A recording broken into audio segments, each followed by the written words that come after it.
শুধু ভক্তবৃন্দ, এই বৃন্দাবন ধাম পরিক্রমায় আমরা এখন চলে এসেছি হরিদ্বার। এ হচ্ছে পতিত পাবনী গঙ্গা দেবী। এই গঙ্গার জল স্পর্শ করুন, মস্তকে সিঞ্চন করুন আর আচমন করুন। হরিদ্বারে গেলে যে ফল প্রাপ্ত হবেন, এটা হচ্ছে আদি হরিদ্বার। তারপর আমরা ওখানে দর্শন করব আদি বদ্রী, রামঝোলা লক্ষ্মণ ঝোলা আছে, সব কিছু দর্শন করবেন। তো এখন এইখানে জল স্পর্শ করে গঙ্গা মাতার কৃপা লাভ করুন, হরিদ্বারের কৃপা লাভ করুন আর আমাদের সঙ্গে থাকুন। আমরা আরও সুন্দর সুন্দর জায়গা আপনাদের দর্শন করাবো, কোনো অসুবিধা নেই। নিতাই গৌর হরি প্রেমানন্দে, হরি হরি বল।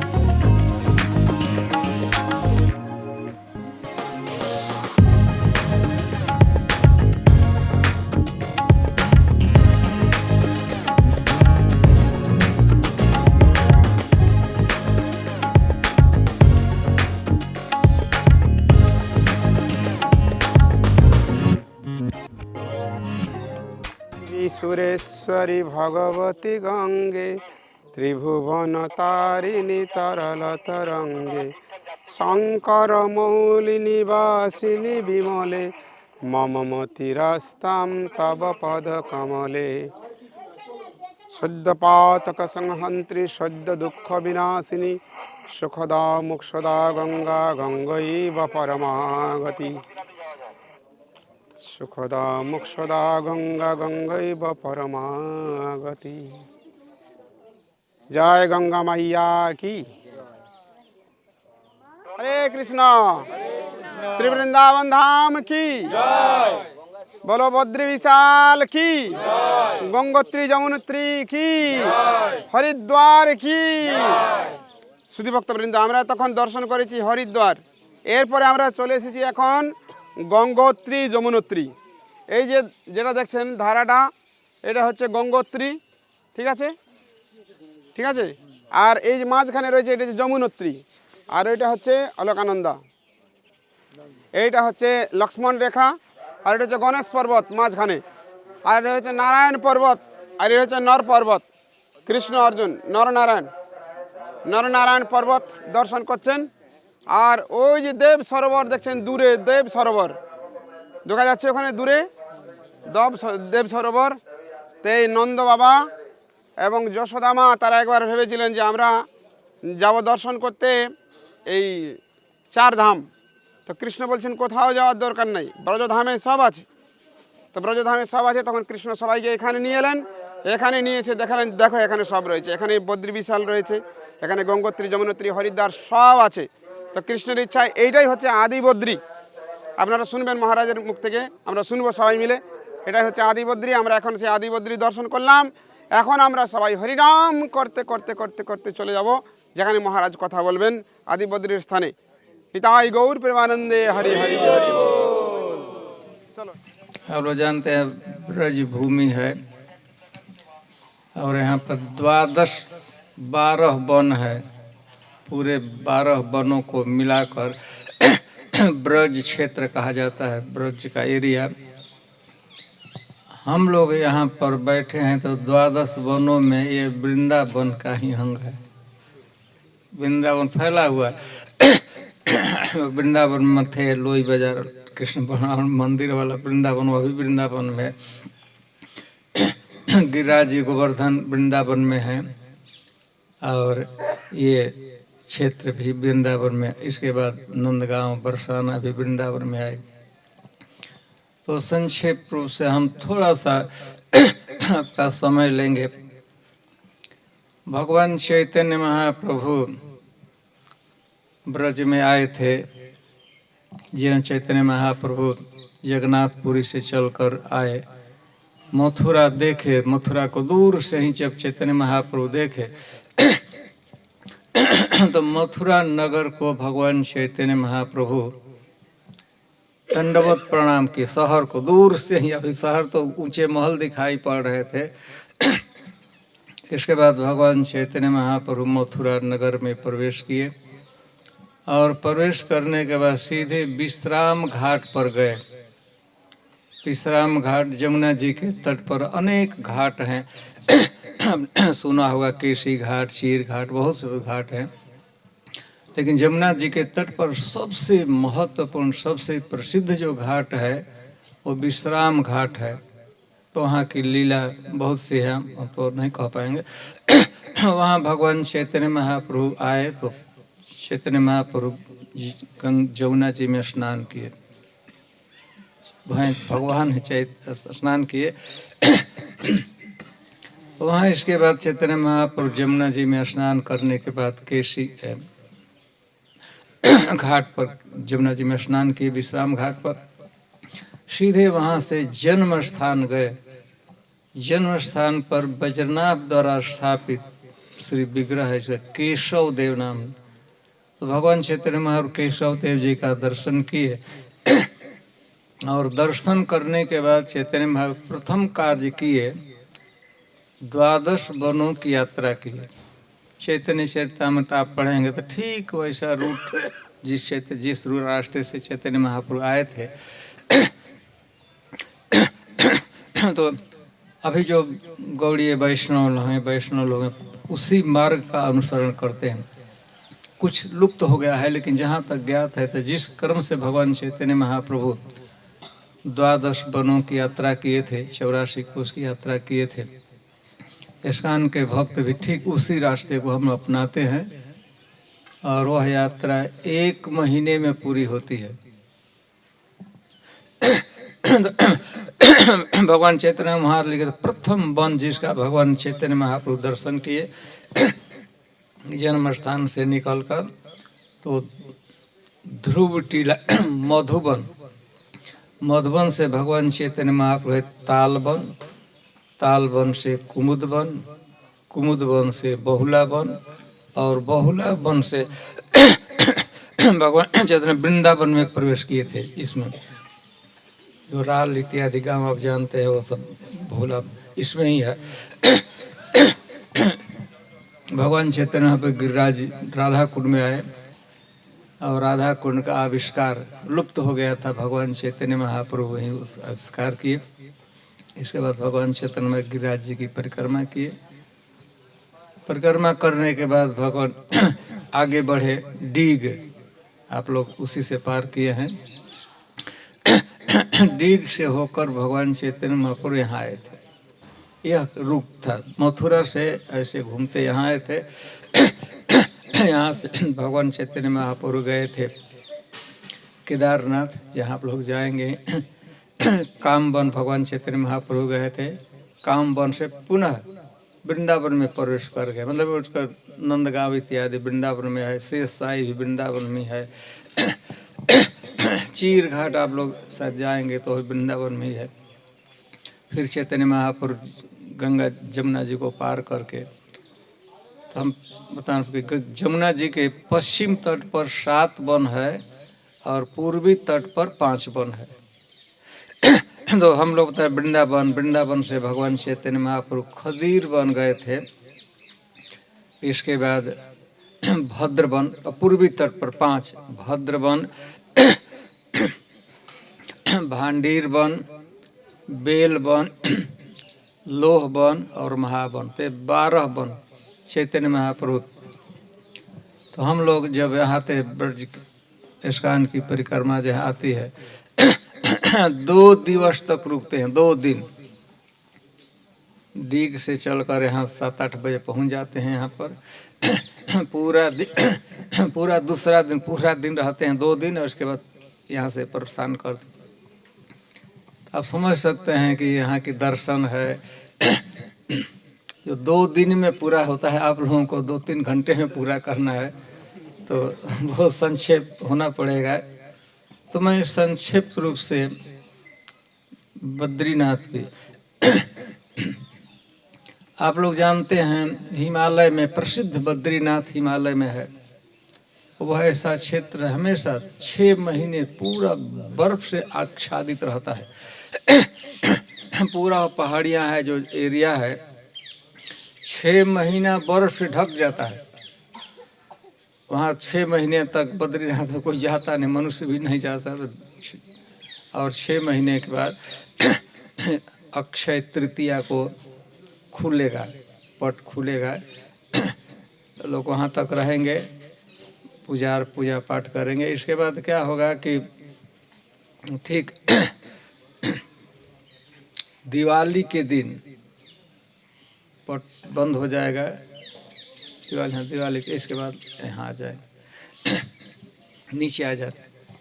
तो यह अब हम एक बार कथा हम प्रारंभ करते हैं। एक समय की बात है, जो ऋषि मुनि थे, साधु महात्मा, वो लोग ऐसा देखे, उनको पता लगा कि पृथ्वी के लोग हैं उनको भक्ति में ज़्यादा आकर्षण साधना में नहीं है, धर्म में नहीं है, ज़्यादा लोग भोगोमुखुन हो गए, भोग के प्रति आकर्षित हो रहे हैं, विषय भोग के प्रति, बढ़िया खाना, बढ़िया कपड़ा पहनना, ऐसे भोगों में। तो ऋषि लोग चिंतित हुए कि लोग कैसे भगवतमुखी हों, भगवान की तरफ जाएं, भगवान की भक्ति करें, तपस्या करें, धर्म करें, भोगों से विरत हों। इसके लिए वे लोग भगवान के पास गए, विष्णु भगवान के पास गए और भगवान से उन्होंने प्रार्थना किया। ऋषि मुनि प्रार्थना किए कि भगवान आप तो हमेशा शेष सज्जिया पर लेटे रहते हैं, लक्ष्मी जी चरण संवाहन करती रहती है, तो एक तरह से आनंद का ही जीवन है, तो वो आपको देख करके लोग भी ऐसा ही भगवान आप कुछ कीजिए कि लोगों की रुचि धर्म में, अध्यात्म में, भक्ति में लगे, तपस्या का मार्ग आप बताइए। हम लोग तो अपने तरफ से प्रयास करते हैं, लेकिन हमारे प्रयास से कुछ हो नहीं रहा है। स्वयं आप लोगों को बताइए तपस्या करके कि कैसे तपस्या की जाती है, कैसे भक्ति की जाती है। भगवान ऋषियों की बात को स्वीकार कर लिए और भगवान कहे कि ठीक है।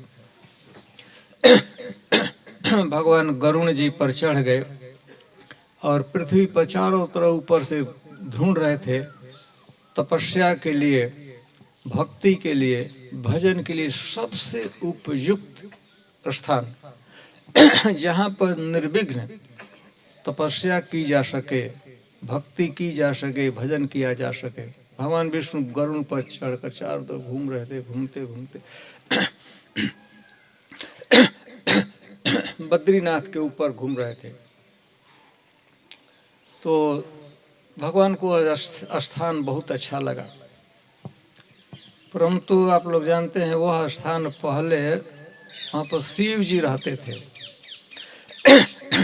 पत्थर 2 तरह से दीवार बना लिए थे, ऊपर से एक स्लैब डाल दिए थे और उसी में शिव पार्वती बद्रीनाथ में तपस्या करते थे, शिव पार्वती भजन करते थे।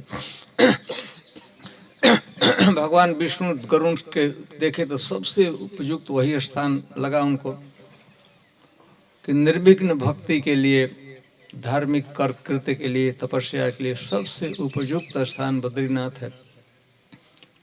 भगवान ने संकल्प किया कि बस यही स्थान पर मैं भजन करूंगा, ऐसा तपस्या का मार्ग बताऊंगा। परंतु भगवान के साथ एक समस्या थी कि वहाँ पर वो ऑलरेडी शिव जी वहाँ रहते थे। तो भगवान सोचे कि किसी न किसी तरह शिव को यहाँ से आउट करना है, भगाना है, दखल करना है जब इनक्रोच। लेकिन शिव जी तो वैष्णव नाम सबसे श्रेष्ठ वैष्णव साधु तो वही हैं। उनसे भगवान तो लड़ाई झगड़ा नहीं कर सकते हैं, लेकिन शिव जी को तो भगाना तो है ही। तो भगवान एक युक्ति सोची। अब तो पूरा हो प्रदेश वन से, बर्फ से आच्छादित रहता है, 1-1 इंच बर्फ उसमें जमा रहता है, कोई भी खाली जगह नहीं था। भगवान नोटिस किए विष्णु कि देखे शिव जी 24 घंटे में क्या क्या करते हैं। 2-4 दिन नोटिस किए। भगवान देखे कि शिव जी प्रतिदिन उठकर सुबह में शिव पार्वती जाते थे गौरी कुंड में स्नान करने के लिए। गौरी जी पार्वती जी के नाम से कुंड है, आप लोग जाएंगे आज दर्शन कुंड पर जाते थे और स्नान करके आते थे कुटी। तो भगवान सोचे कि भगवान एक दिन क्या किए, सवेरे एकदम प्रभात काल में शिव जी अभी कुटी में थे, बद्रीनाथ में अपना जहाँ घास का चाहे पत्थर से घर बनाए थे, जा रहे थे तो भगवान ने 7, 8, 5, 6 बरस के बच्चे के रूप में हो गए। शिव पार्वती से जा रहे, दूर से शिव पार्वती ने देखा, वहाँ पेड़ पौधे नहीं थे, बर्फ आच्छादित था, देख सकते थे। शिव पार्वती देखे कि एक लड़का क्रंदन कर रहा है, भगवान विष्णु रो रहे थे। जब भी भगवान रो रहे थे, बच्चे के रूप में 5-7 बरस के बच्चे के रूप में थे और रो रहे थे, लेकिन वो ध्वनि जब शिव पार्वती के कान में प्रवेश किया तो ऐसा लगता था शिव जी को कोई अमृत उसमें उड़ेड़ दिया, इतना मधुर रोने की ध्वनि थी, लेकिन बहुत मधुर थी। दूर से देखे तो रूप इतना सुंदर हो, बच्चा था। शिव जी पार्वती को कहे रुको रुको रुको, आगे नहीं बढ़ना है। पार्वती सुन रही थी, क्रंदन सुन रही थी बच्चे का। मातृ हृदय, हमारे एरिया में हमारे घर में कोई बच्चा रो रहा है तो उसका तो लपक रही थी कि जाकर बच्चे से पूछना है, पुचकारना है, उसको सेवा करना है, क्या क्यों रो रहा है। लेकिन शिव जी रोके कहे कि नहीं, उधर नहीं जाना है, चलो हम रास्ते बदल कर जाते हैं, उधर स्नान करके आएंगे, उधर नहीं जाना। पार्वती पूछी कि क्यों? शिव जी ने बताया कि देखो यह कोई सामान्य बच्चा नहीं है, मनुष्य का बच्चा नहीं है, मानव ने, ये कोई दैवी माया है, छल हमसे हो रहा है। पार्वती कह अरे भाई हमारे घर में हमारे एरिया में एक बच्चा है, अनाथ है, रो रहा है, उसकी सहायता आप कर, उधर जाना ही नहीं, छोड़ देना उसको। शिव जी मना कर रहे थे कि नहीं जाना है, उधर नहीं जाना है, लेकिन पार्वती जी एक तरह से शिव जी को घसीट कर ड्रैग करके, लेकिन नहीं चलिए बच्चे की सहायता करना, हेल्प करना चाहिए। और नज़दीक गए तो देखे कि भगवान छोटा सा ऐसा बच्चे जैसा कुर्ता भी नहीं पहने थे, ऐसे थोड़ा सा गमछा जैसा पहनते हैं बच्चे, छोटे बच्चे जैसे पहनते वैसे पहने, कुछ कपड़ा नहीं है, पैर नंग। तो लेकिन ये तो शिव जी अलग करना चाहते हैं, उधर मत जाओ मत जाए, लेकिन पार्वती जी जाकर लपक कर हम सामने आ गए। शिव जी ने पूछा, पार्वती जी ने पूछा कि बेटा तुम कौन हो और रो क्यों रहे हो, कहाँ से आए हो? भगवान आंसू को ऐसे रोते हुए कि मैं अपनी माता पिता के साथ इधर घूमने आया था, 4-5 दिन हो गया है, मेरे माता पिता कहीं खो गए, बिछुड़ गए, अलग हो गया हूँ, मैं अपने माता पिता को खोज रहा हूँ, माता पिता कहीं चले गए। शिव जी कहे कि सुन लिया न पार्वती, यहाँ पर देवता लोग भी आने में एक बार हिचकेंगे, नहीं आ सकते, चारों तरफ से बर्फ जमा हो गई, कपड़ा भी नहीं पहना है, कह रहा है कि 3-4 दिन से लड़का घूम रहा है। कोई भी मनुष्य ज्यादा से ज्यादा यहाँ पर जीवित 7 मिनट रह सकता है इस बर्फ में, सुन लिया ना? चलो बस हो गया। ये कोई बहुत किसी की माया है, कोई हम लोगों को ठग में डर रहा है। मनुष्य यहाँ पर देवता लोग इनएक्सेसिबल है, वहाँ पर देवता भी इस जगह पर नहीं आ सकते, उनको भी डर लगेगा। लड़का कह रहा है कि 3-4 दिन से ऐसे घूम रहा है बिना खाए पिए। लेकिन पार्वती जी का मातृ हृदय झट से भगवान को गोद में उठा ली, अपने आंचल से मैंने साड़ी का अग्रभाग से उसके मुंह को पूछते पुरस्कार कर कही कि बेटा चिंता न करो। देखो हम लोग बेटा देवता हैं, तुम्हारे माता पिता कहीं भी होंगे, हम सर्वज्ञ हैं, सब कुछ जानते हैं, हम खोज निकालेंगे। जहाँ तक तुम 3-4 दिन से खाए नहीं हो तो मैं अन्नपूर्णा हूँ, सारी दुनिया को खिलाती हूँ, पर अन्नपूर्णा जी की कृपा से हम लोगों को भोजन मिलता है। चलो बेटा आश्रम में। शिव जी तो मना कर रहे थे, लेकिन पार्वती जी के हमारे तो गोद में उठा ली और शिव जी आकर आश्रम में आ गए। बच्चे को बढ़िया से सुला दिया भगवान को अपने बेड पर। और तो दीवार था जो पत्थर का दीवार था, ऐसे ऊपर से पत्थर था और किवाड़ के लिए भी ऐसा पत्थर ही डाल दिए थे, थोड़ा सा अड़काने के लिए कोई सिक्कर डाल दिए थे। भगवान को जो बच्चे के रूप में, भगवान तो रो ही रहे थे, बढ़िया चुपकार माँ पार्वती जी ने सुला दिया, थपथपाया। लड़का तो भगवान तो ऐसे सोने का ऐसे बच्चे का सोए तुरंत सोने। शिव पार्वती कही कि बेटा हम लोग जा रहे हैं स्नान करने के लिए, स्नान करके मैं आऊँगी तो तब तक तुम आराम कर लो, मैं खूब समचुरस फिश तुम्हारे लिए प्रसादम बनाऊंगा, तुम खा लेना।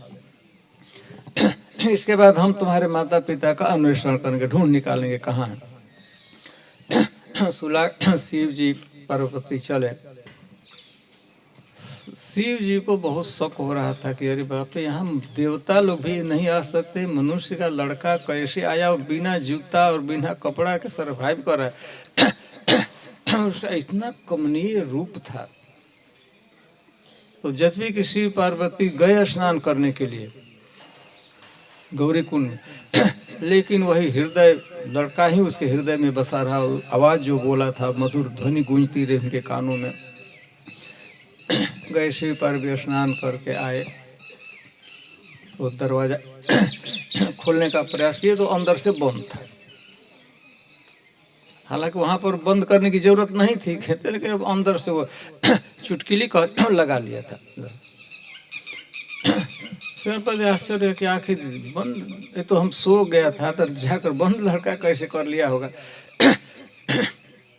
ऐसे छोटा इतना रूप है कि ऊपर चुटकिली तक पहुंच भी नहीं सकता है, बंद कैसे किया। लेकिन थोड़े हो सकता है खटखटाए दरवाजा, कोई आवाज़ नहीं आई। तो सोचे शिव जी, सोचे पार्वती सोची कि हो सकता है लड़का थका हुआ आराम कर लेने देना चाहिए। शिव पार्वती कुटी के बाहर बैठकर जप करने लगे, हरे कृष्णा कृष्ण कृष्ण हरे।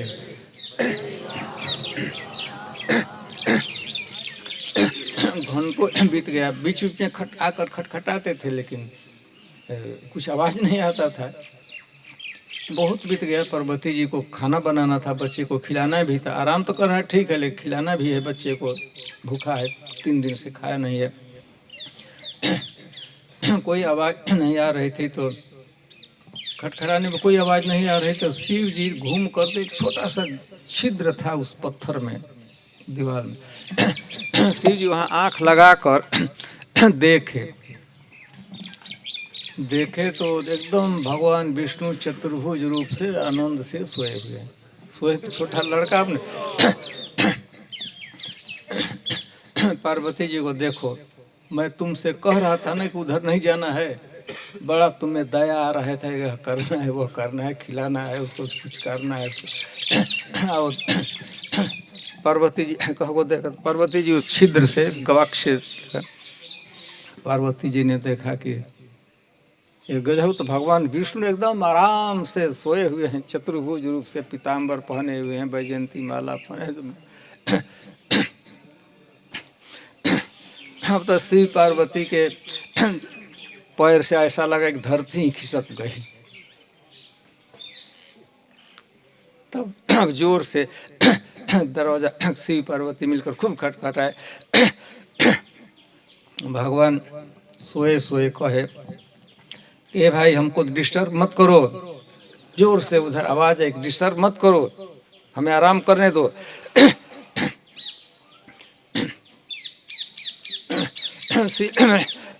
आराम करें और हम लोग क्या करें? तो भगवान कहे आपको कहाँ आराम करना है नहीं करना है क्या करें, आपका प्रॉब्लम, हमको क्या तंग कर रहे हैं आप? हम लोग कहाँ रहते हैं ये आपको ढूंढना है कि आपको, हम क्या जानते हैं आपके, हमको क्या? शिव जगह हमारा कुटी है।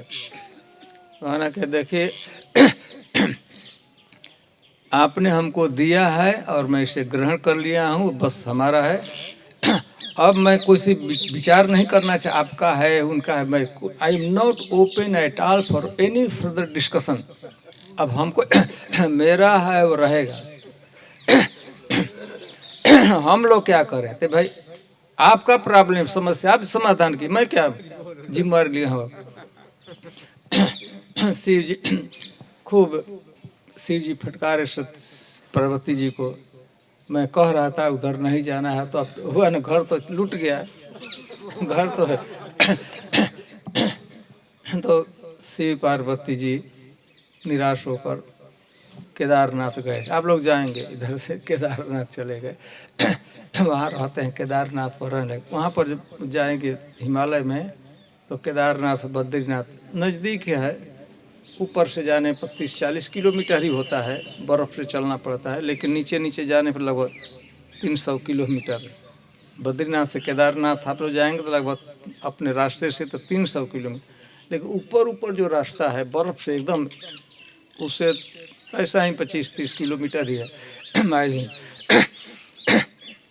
तो इस तरह भगवान यह स्थान वास्तव में शिव जी का है, लेकिन भगवान ने इसे दखल किया है, इंक्रोचमेंट कर लिया और भगवान तपस्या किए। जब आप लोग जानते हैं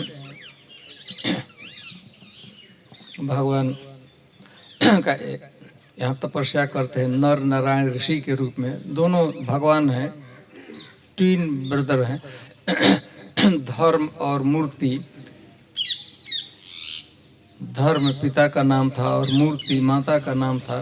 से भगवान तीन रूप से अवतार लिए थे और यहाँ पर एक तपस्वी के रूप में, ब्रह्मचारी के रूप में अकेले, परंतु पार्वती जी परंतु लक्ष्मी जी भी भगवान को कभी छोड़ना नहीं, सेवा करना चाहती थी।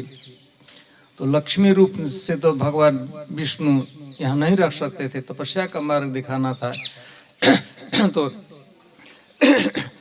लक्ष्मी जी यहाँ आप लोग कूल कहते हैं, हिंदी में बदरी कहा जाए, संस्कृत में पेड़ के रूप में। आप लोग देखेंगे आगे ऊपर जाएंगे तो देखें पेड़ के रूप में रहती है बदरी।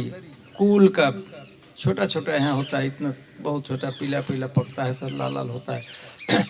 तो बद्रीनाथ मतलब लक्ष्मीनाथ। बदरी पेड़ के रूप में, वृक्ष के रूप में, गाछ के रूप में पार्वती लक्ष्मी जी है और भगवान यहाँ तपस्या करते हैं। तो इस तरह कथा तो वहाँ की है, हिमालय की आच्छादित रहता है। एक समय की बात है, माँ यशोदा और नंद बाबा और भी बड़े वृद्ध लोग थे, बुजुर्ग लोग थे, जो भी भारतीय संस्कृति में जिसका सभ्यता में जन्म हुआ है, हिंदू परिवार में, तो और भी इच्छाएं रहती है, लेकिन एक इच्छा बड़ा बलवान रहती है कि 4 धाम की यात्रा कर लेते, कम से कम जीवन में एक बार।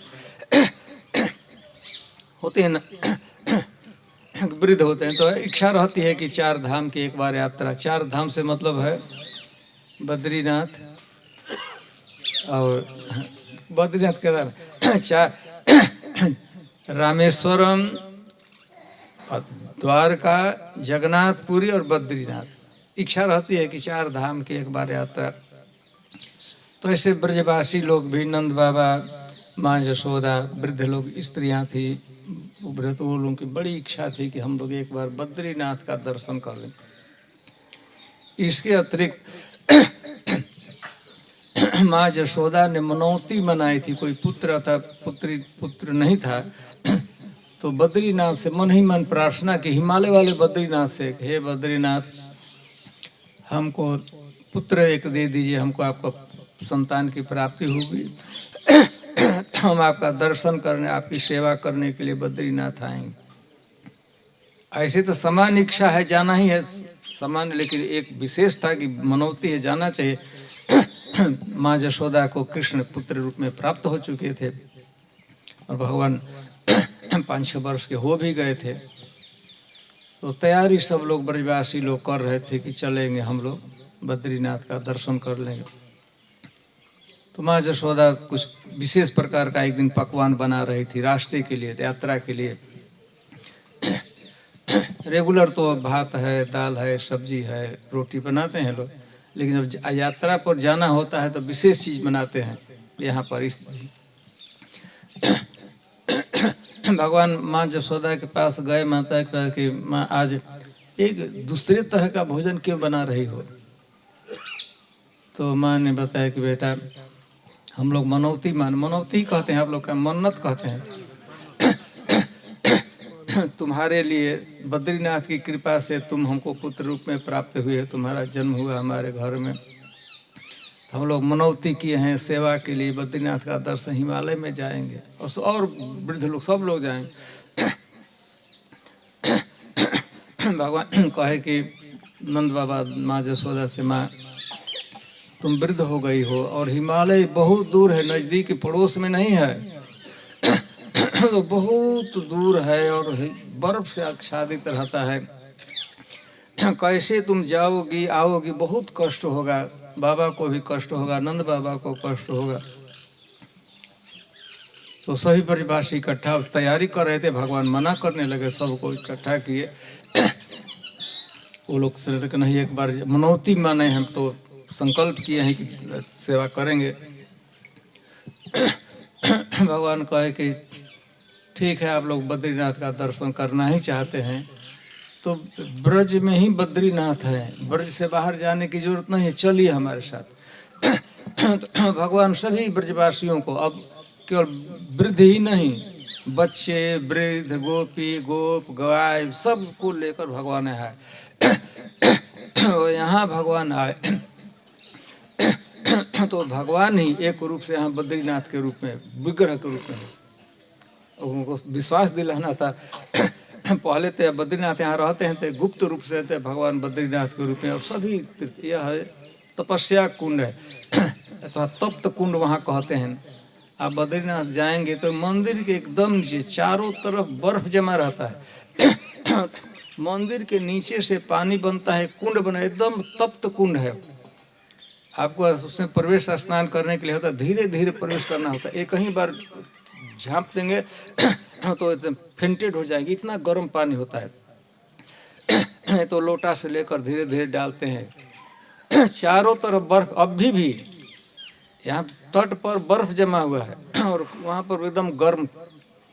तो भगवान कुंड भी प्रकट किए, वहाँ पर तप्त कुंड है, तपस्या कुंड जिसे कहते हैं। तो भगवान अब बद्रीनाथ के रूप में प्रकट हो गए कुंड पर। तो अब बद्रीनाथ जाने में लक्ष्मण झूला है, हरिद्वार है, हर की पौड़ी है, तो ऋषिकेश है, तो सब भगवान यहाँ इस क्षेत्र में प्रकट किए। और यहाँ पर भगवान काफी समय तक रहे, 1 महीने तक सभी ब्रजवासियों सर्वगोपियाँ। रात्रि के समय भगवान इन्हीं पहाड़ियों पर रासलीला गोपियों के साथ करते थे अदृश्य रूप से। तो वहाँ पर ऊपर नहीं जा सकते थे, वहाँ सब देखते कहाँ पर भगवान रासलीला करते थे। तो भगवान को देखने के रात्रि के समय हरिण इत्यादि पशु इत्यादि दौड़कर जिस रास्ते से आते थे, हरिण आते थे, तो वहाँ की जमीन सा गर्त बन गया है, रास्ता बन गया है, गली, उसको हिरण खोरी कहते हैं। खोरी का आता था गली, वो भी दर्शन आप कर सकते। तो बद्रीनाथ है, बद्रीनाथ जाते हैं तो वहाँ पर नर एक पर्वत है, नारायण पर्वत है, जो बद्रीनाथ मंदिर है और नारायण पर्वत पर है। बीच में गंगा जी अलकनंदा बहती है और दूसरे तरफ एक तरफ नारायण पर्वत है, भगवान जहाँ है बैठे हैं, और दूसरे तरफ नर पर्वत है। तो यहाँ पर भी यह सीढ़ी आप जहाँ बैठे उस किनारे की पहाड़ी है, वह नारायण पर्वत है, और इस तरह का नर पर्वत है। भगवान 2 रूपों में प्रकट होते हैं, नर के रूप में, नारायण के रूप में। एक 3 ब्रदर थे, दोनों ही भगवान है, इक्वली भगवान है, लेकिन एक भगवान का नाम है नारायण और एक भगवान का नाम है नर, तो वह 15। और जहाँ जितना भी और भी हिमालय के प्रदेशों में प्रकट पर्वत है, तो उस पर्वत को भी भगवान ने, जहाँ तक गंधमादन पर्वत है बहुत से सभी पर्वत यहाँ पर विद्यमान है। कहीं से ऊंचे से यहाँ पर चढ़कर छत पर से कहीं देखेंगे तो सारा पर्वत दिखाई पड़ेगा।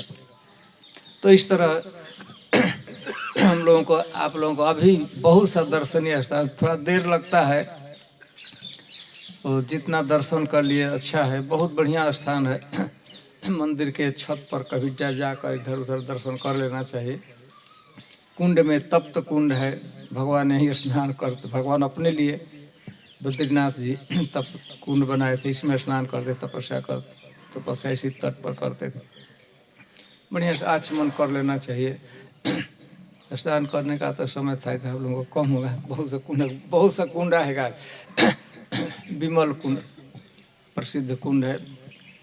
तो ठीक है, आज यहाँ के लिए आप लोग प्रसादम ग्रहण कीजिए।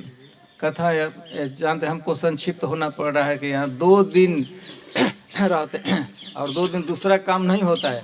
यही 3-4 किलोमीटर की यात्रा होती है, दर्शन होता है, और 2 दिन तक बहुत से महाराज लोग भी आते हैं। लोकनाथ महाराज का भी आते हैं, बहुत से महाराज आते हैं, और बड़ी बढ़िया से कथा होती है। शाम को यहीं इसी स्थान पर बैठते, यही कथा स्थल है। तो ठीक है, हम संक्षेप में, हम संक्षिप्त हमको कहना पड़ने तो देर होगा। तो अब केदारनाथ है, गौरी कुंड का भी दर्शन है, पिछलनी शिला है, बलराम जी का वो है, और उसके बाद वहीं बेमासुर गुफा है, तो वह तो नीचे से ही दर्शन कीजिएगा, बहुत ऊंचा चढ़ना होता है। फिर भोजन स्थली है, तो वहाँ पर भी थोड़ा बहुत कथा है। फिर विमल कुंड पर आएंगे, बहुत सा दर्शन।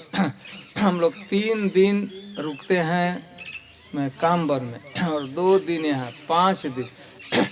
5 दिन की यात्रा आप लोगों को कुछ घंटे में करना है। और हम लोग तो रात को, आप लोग रात को रहना भी नहीं है, कि थोड़ा सा जाना है। तो हम संक्षेप में जितना संभव हो सकेगा, हमें ऐसे हम प्रयास करेंगे अगले समय कि जितना हम बांग्ला का ही शब्द का प्रयोग करें।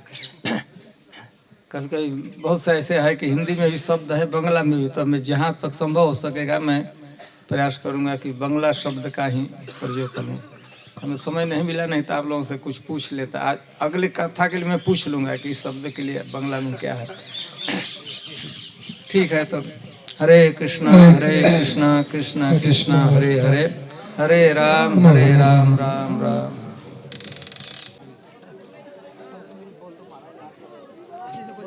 आपको पता है, हर साल आप आते हो, आप ही कराते हो महाराज, सब आप ही कराते हो। आपकी वजह से हमारा देखिए करते हैं, गौड़ीय संप्रदाय से कंटिन्यू करते हैं। महाप्रसादे गोविंदे जोरे बोलो नाम ब्रह्मणि वैष्णवे स्वल्प पुण्य पतंग राजन विश्वास नैव जायते। जय श्री कृष्ण चैतन्य प्रभु नित्यानंद श्री अद्वैत गदाधर श्रीवासादि गौर भक्त वृंद। हरे कृष्णा कृष्णा कृष्णा हरे हरे, हरे राम राम राम हरे हरे। महाप्रसाद की, श्रील प्रभुपाद की, और बद्री विशाल धाम की।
जय श्री वृंदावन धाम की, श्री श्री कृष्ण बलराम की, चरण पाहाड़ की। हरे কৃষ্ণ সুধী ভক্তবৃন্দ, তো এখন আমরা চলে এসেছি চরণ পাহাড়। এই যে স্থানে এখন দর্শন হচ্ছে, এই হচ্ছে চরণ চিহ্ন। ভগবান শ্রীকৃষ্ণচন্দ্র কৃপা করে এখানে তার লীলার সাক্ষী স্বরূপ এখানে তার পদচিহ্ন রেখে গেছেন। সেই চরণ চিহ্ন আমরা দর্শন করেছি। এখন আমরা যাব এই চরণ চিহ্ন কীভাবে এখানে স্থাপন হলো, তার মহিমা আমাদের শ্রবণ করাবেন শ্রী শ্রীমৎ রাধারমণ স্বামী মহারাজ। এখন আমাদের সঙ্গে আসুন, ওখানে গিয়ে আমরা শ্রী মহারাজের শ্রীমুখ থেকে এই চরণ পাহাড় সম্বন্ধে শ্রবণ করব। হরি বল।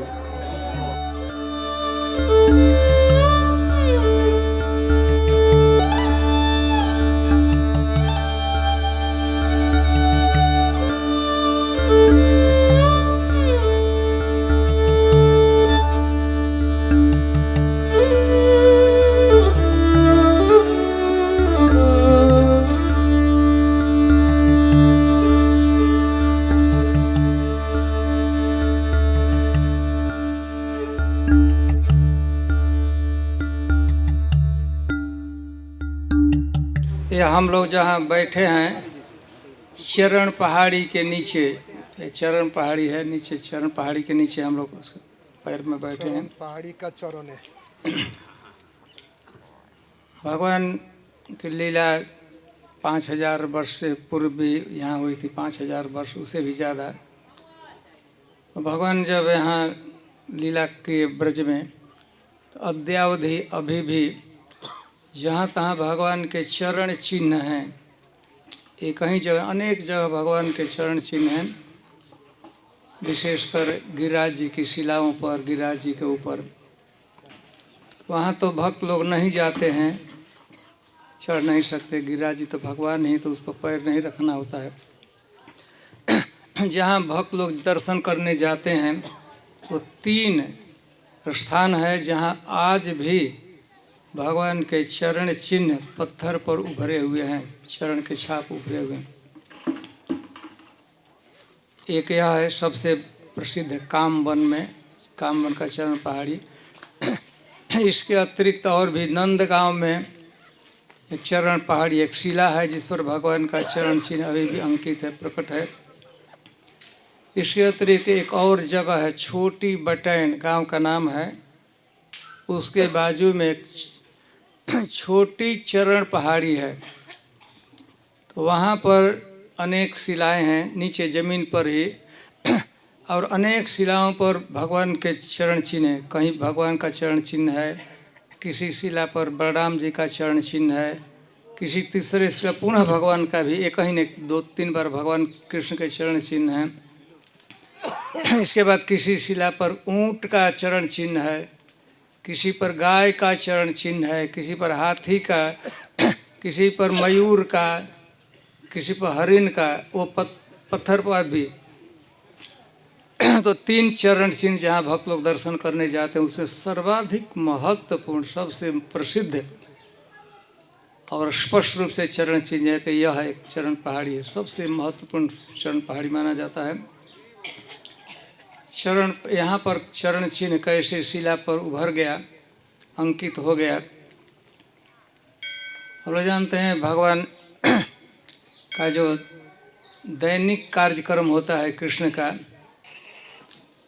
भगवान सुबह में जगते हैं, जगने के बाद भगवान माँ जशोदा कृष्ण का स्नान कराती है। स्नान कराने के बाद भगवान कृष्ण गोदोहन में भाग लेते हैं, गाय दूहना होता है। नंद बाबा बड़े वृद्ध लोग गाय को दूहेंगे, तो गाय गोदोहन करते समय बछड़ू को अलग करना होता है। तो भगवान क्या करते हैं, बछड़ू का जो गर्दन होता है अपने दोनों हाथ उसे फंसा देते हैं। बछड़े का मुंह और भगवान का मुंह साथ रहता है, और हाथ से गर्दन में पकड़ते हैं। इसके बाद नंद बाबा गोदोहन करते हैं, गाय दूहते हैं। तो थोड़ा दूध रह जाएगा बछड़े के लिए, पूरा दूध नहीं नंद बाबा निकालते हैं, बछड़ा का भी पेट भरना चाहिए। तो बछड़े को छोड़ देते हैं कृष्ण और बलराम। बलराम दूसरे बछड़े को पकड़े हैं, कृष्ण दूसरे छोड़ देते हैं। तो फिर बछड़े दूध पीते हैं, जैसे गोदोहन की लीला भगवान की होती है। इसके बाद नेक्स्ट भगवान की लीला है भोजन करने की लीला। जंगल में जाना है, बच्चे छोटे छोटे हैं, जाएंगे, दिन भर के लिए जा रहे हैं। तो माँ यशोदा के आंगन में कृष्ण बलराम और गोप सखा लोग भोजन करते हैं।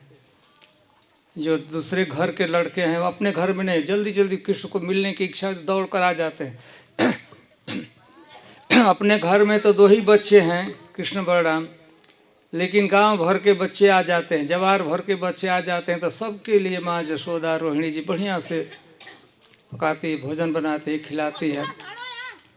और खिलाने के बाद दोपहर के लिए रोटी है तो गमछा में बांध देगी, दही देना है तो मिट्टी का पात्र होता है, मृद पात्र, उसमें एक में दही, एक में भात रख देगी और कुछ रखकर, और लेकर बच्चे गायों को आगे करते हुए कृष्ण बलराम और सभी बच्चे गायों को लेकर आते हैं। तो रोज़ रोज़ एक ही वन में नहीं जाते हैं, किसी दिन काम वन में जाएंगे, किसी दिन खदीर बन जाएंगे, किसी दिन बहुला बन जाएंगे, अनेक वन है। तो प्रतिदिन विभिन्न जंगलों में जाते हैं और दिन भर गायें चरती रहती हैं, जंगलों में घास खाती रहती हैं। बच्चे कृष्ण के साथ क्रीड़ा करते हैं, लीला करते रहते हैं, नौका विहार है, और भी विभिन्न प्रकार की क्रीड़ाएँ करते रहते हैं। और जब संध्या का समय होता है, लौटना होता है, गांव में लौटना है, तो उसके लिए क्या करते हैं, गायों को इकट्ठा करना होता है, क्योंकि स्वच्छंद रूप से गायें चारों तरफ फैल कर चरती रहती हैं। तो गायों को इकट्ठा करने के लिए भगवान या तो किसी पेड़ पर चढ़ते हैं, पेड़ के एकदम ऊपर चढ़ जाएंगे और वहाँ से बंसी बजाएंगे, गायों को बुलाएंगे, गायों का नाम भगवान को याद रहता है, गायों को बुला देंगे, यहाँ इकट्ठी होती हैं, गणना कर दें, गिनते हैं कोई गाय छूट तो नहीं गई, किसी जंगल में कहीं फंस तो न गई, किसी गुफा में अवरुद्ध तो नहीं हो गई। तब यहाँ से नंदगांव के लिए भगवान प्रस्थान करते हैं, सभी गायों को लेकर, और भी गोप सखा रहते हैं। नंदगांव में प्रवेश करने के पहले संध्या के समय गायों को पानी पिलाना होता है। नंदगांव के बाहर में एक सरोवर है, पावन सरोवर, उसमें सभी गायें अपनी अपनी घरों में गौशाला में जाएंगी, उसके पहले शाम को पानी पीती हैं पावन सरोवर में। पावन सरोवर वह है विशाखा सखी के नाम, विशाखा सखी है, उसके पिताजी का नाम है पावन। वो कुंड को विशाखा सखी के पिताजी ने, पावन गोप ने बनाया है, वह उनका कुंड है। लेकिन निर्माण करने के बाद पावन गोप ने वो नंद बाबा को गिफ्ट दे दिया है, उपहार दे दिया है। बनाया तो उसने, लेकिन दे दिया तो नंद बाबा का पावन सरोवर है। फिर वहाँ पानी सभी गायें पिएंगे और विभिन्न गोप सखाओं की जो गायें होती हैं भिन्न अपने अपने घरों में गौशालाओं में जाएंगे। हम कह रहा था भगवान शाम संध्या के समय लगभग 5:30-6 बजता है, 5:30 के आसपास संध्या का समय होता है। भगवान गाय इधर उधर से इकट्ठा करना है तो पेड़ पर चढ़ेंगे, और नहीं तो नज़दीक में कोई पहाड़ी होता है उस पर चढ़ते। जिस दिन भगवान यहाँ गोचारण के लिए आए थे, काम वन में आए थे, उस दिन किसी पेड़ पर नहीं चढ़े, पहाड़ी पर चढ़, ऊंचे पहाड़ी पर, और वहाँ पर चढ़कर भगवान बंसी ध्वनि किए, बंसी वादन किए, बंसी बजाकर गायों को पुकार रहे थे। गायें इकट्ठा धीरे धीरे हो रही थी, होते हुए जिस दिन भगवान वो यहाँ पर इस पहाड़ी पर बंसी ध्वनि कर रहे थे, बजा रहे थे बंसी, तो जो शिला था, पत्थर था, भगवान के प्रति इतना उसका स्नेह उमड़ा, वात्सल्य उमड़ा, प्रेम, और अपने सौभाग्य के विषय में चिंता करने लगा कि मेरा कितना सौभाग्य है, मेरे शरीर पर, मेरे सिर पर भगवान अपना पैर दिए हैं। तो प्रेम के कारण वो शिला पिघल गया, द्रवीभूत द्रव में हो गया। तो चूंकि वहाँ पर भगवान उसी पर शिला पर खड़े थे और पिघल गया, तो भगवान के चरण थोड़ा धस गया, उसमें धस गया तो चरण चिन्ह बन गया। और बाद में फिर शिला जम गया, लेकिन वो चरण चिन्ह रह गया। तो वह चरण चिन्ह जिसका आपने दर्शन किया है, उस पर भगवान खड़े थे। अच्छा होता उस दिन आप लोग होते तो और अच्छा होता, लेकिन उस दिन तो आप लोग थे नहीं। उस दिन होता तो उसी दिन दर्शन कर बढ़िया से देखते। शायद शुरू के दिन में उतना सख्त नहीं हुआ होगा, थोड़ा सा नरम हुआ, लेकिन अच्छा होता आप छू देते तो आपका उंगली उसमें धंस जाता, वो ठीक नहीं है। अच्छा है कि देर करके आप लोग आए। तो वह चरण पहाड़ी बहुत महत्वपूर्ण स्थान है, भगवान का लीला क्षेत्र है, आपने दर्शन किया। तो संक्षेप में चरण पहाड़ी की यही कथा है। जान जी भगवान जिस दिन यहाँ आए थे, कामवन में गोचारण के लिए नंदगांव से आए थे, शाम के समय 5 बजे 5:30 बजे शाम के समय चढ़ गए शिला पर, पहाड़ी पर, ऊंचे पहाड़ी पर, वहीं पर बंसी बजाए थे। और प्रेम के कारण वह शिला जिस पर भगवान खड़े तो पिघल गया तो उनके भगवान का चरण चिन्ह अंकित हो गया, जो अद्यावधि है। तो संक्षेप में यही चरण पहाड़ी की लीला है, कथा है। इसके बाद हम लोग चलेंगे। काम चर्चा कर रहे थे, हम लोग पैदल आते हैं, 3 दिवस 3 रात्रि यहीं रुकते हैं। रिसोर्ट में नहीं रात को जाते हैं, यहाँ पहुँच गए तो बस यहीं खाना पीना है, सोना है, धूली में रहना है। तो बहुत सी लीला स्थल है।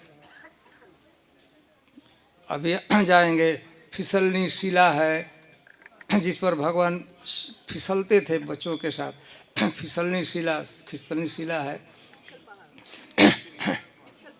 फिसलनी पहाड़ी शिला है, उस शिला पर ऐसे पढ़ते थे, पहाड़ी है। ये बात डेमासुर गुफा है।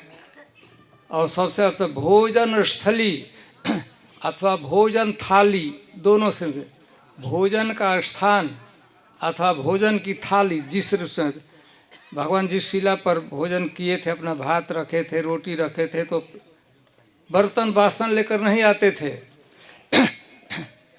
लाते थे तो बहुत सा बर्तन कहाँ ढोएंगे, बच्चे हैं कितना ढोएंगे। थाली कुछ नहीं, पत्थर पर ऐसे साफ करके वहाँ पर रखे थे। यहाँ पर तो वहाँ पर थोड़ा गर्त हो गया है, फिर भी दूध तो एक जगह गिर गया था तो दूध की एक धारा बन गई। वो धारा भी आप देख सकते हैं, एकदम सफ़ेद रंग का एक जगह ऊपर से गिर गया था दूध। तो वह स्थान पर हम लोग चले, वह दर्शन है। इसके बाद यहाँ पर बहुत कुंड है, बहुत दर्शनीय स्थान है। वृंदा देवी का मंदिर है, गोपीनाथ जी हैं, राधा गोपीनाथ जी हैं, गोविंद देव जी हैं, मदन मोहन जी हैं, सभी विग्रह यहाँ पर है। कामेश्वर महादेव शिव जी, उन्हीं के नाम से इस वन का नाम कामेश्वर है, काम वन है। कामेश्वर महादेव जी का मंदिर है, धर्म कुंड है। वो तो बड़ी बहुत से तो चलते हैं दोपहर तक, भोजन स्थली दोपहर तो हो ही, अब तो अच्छा तो पहुंचना होता था, पहुंच गए होते वहाँ पर। इसके बाद हम लोग शाम के समय लंका है, अशोक वाटिका है, रामेश्वरम है, माँ जशोदा का कुंड है, जशोदा कुंड है। जितना संभव हो सकेगा थोड़ा सा, सभी का तो नहीं हो सकता है, 1-2 का दर्शन करते हैं और वहीं पर बैठकर वहाँ की कथा वहीं पर सुनते हैं।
और ये है कृष्णावती शिला, जहाँ भगवान ने बैठ करके यहाँ भोजन किया था। शिला।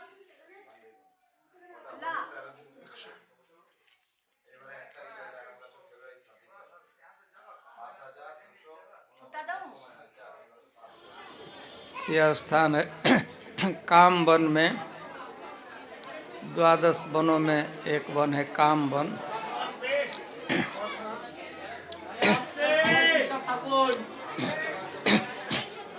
आ जाइए, हावड़ा रेलवे स्टेशन नहीं बनाना है इसका। यहाँ काम वन में बैठे हैं ऐसा में से कि কথা বলবেন না কেউ, সবাই নীরবতা বজায় রাখুন। মহারাজ কি বলছেন শুনুন। যে যেখানে আছেন, যে অবস্থায় আছেন, কোনো কথা নয়। हरे कृष्ण। যে কথা বলবে তার ফাইন, আজকের প্রসাদের সমস্ত ব্যয় ভাগ দিতে হবে।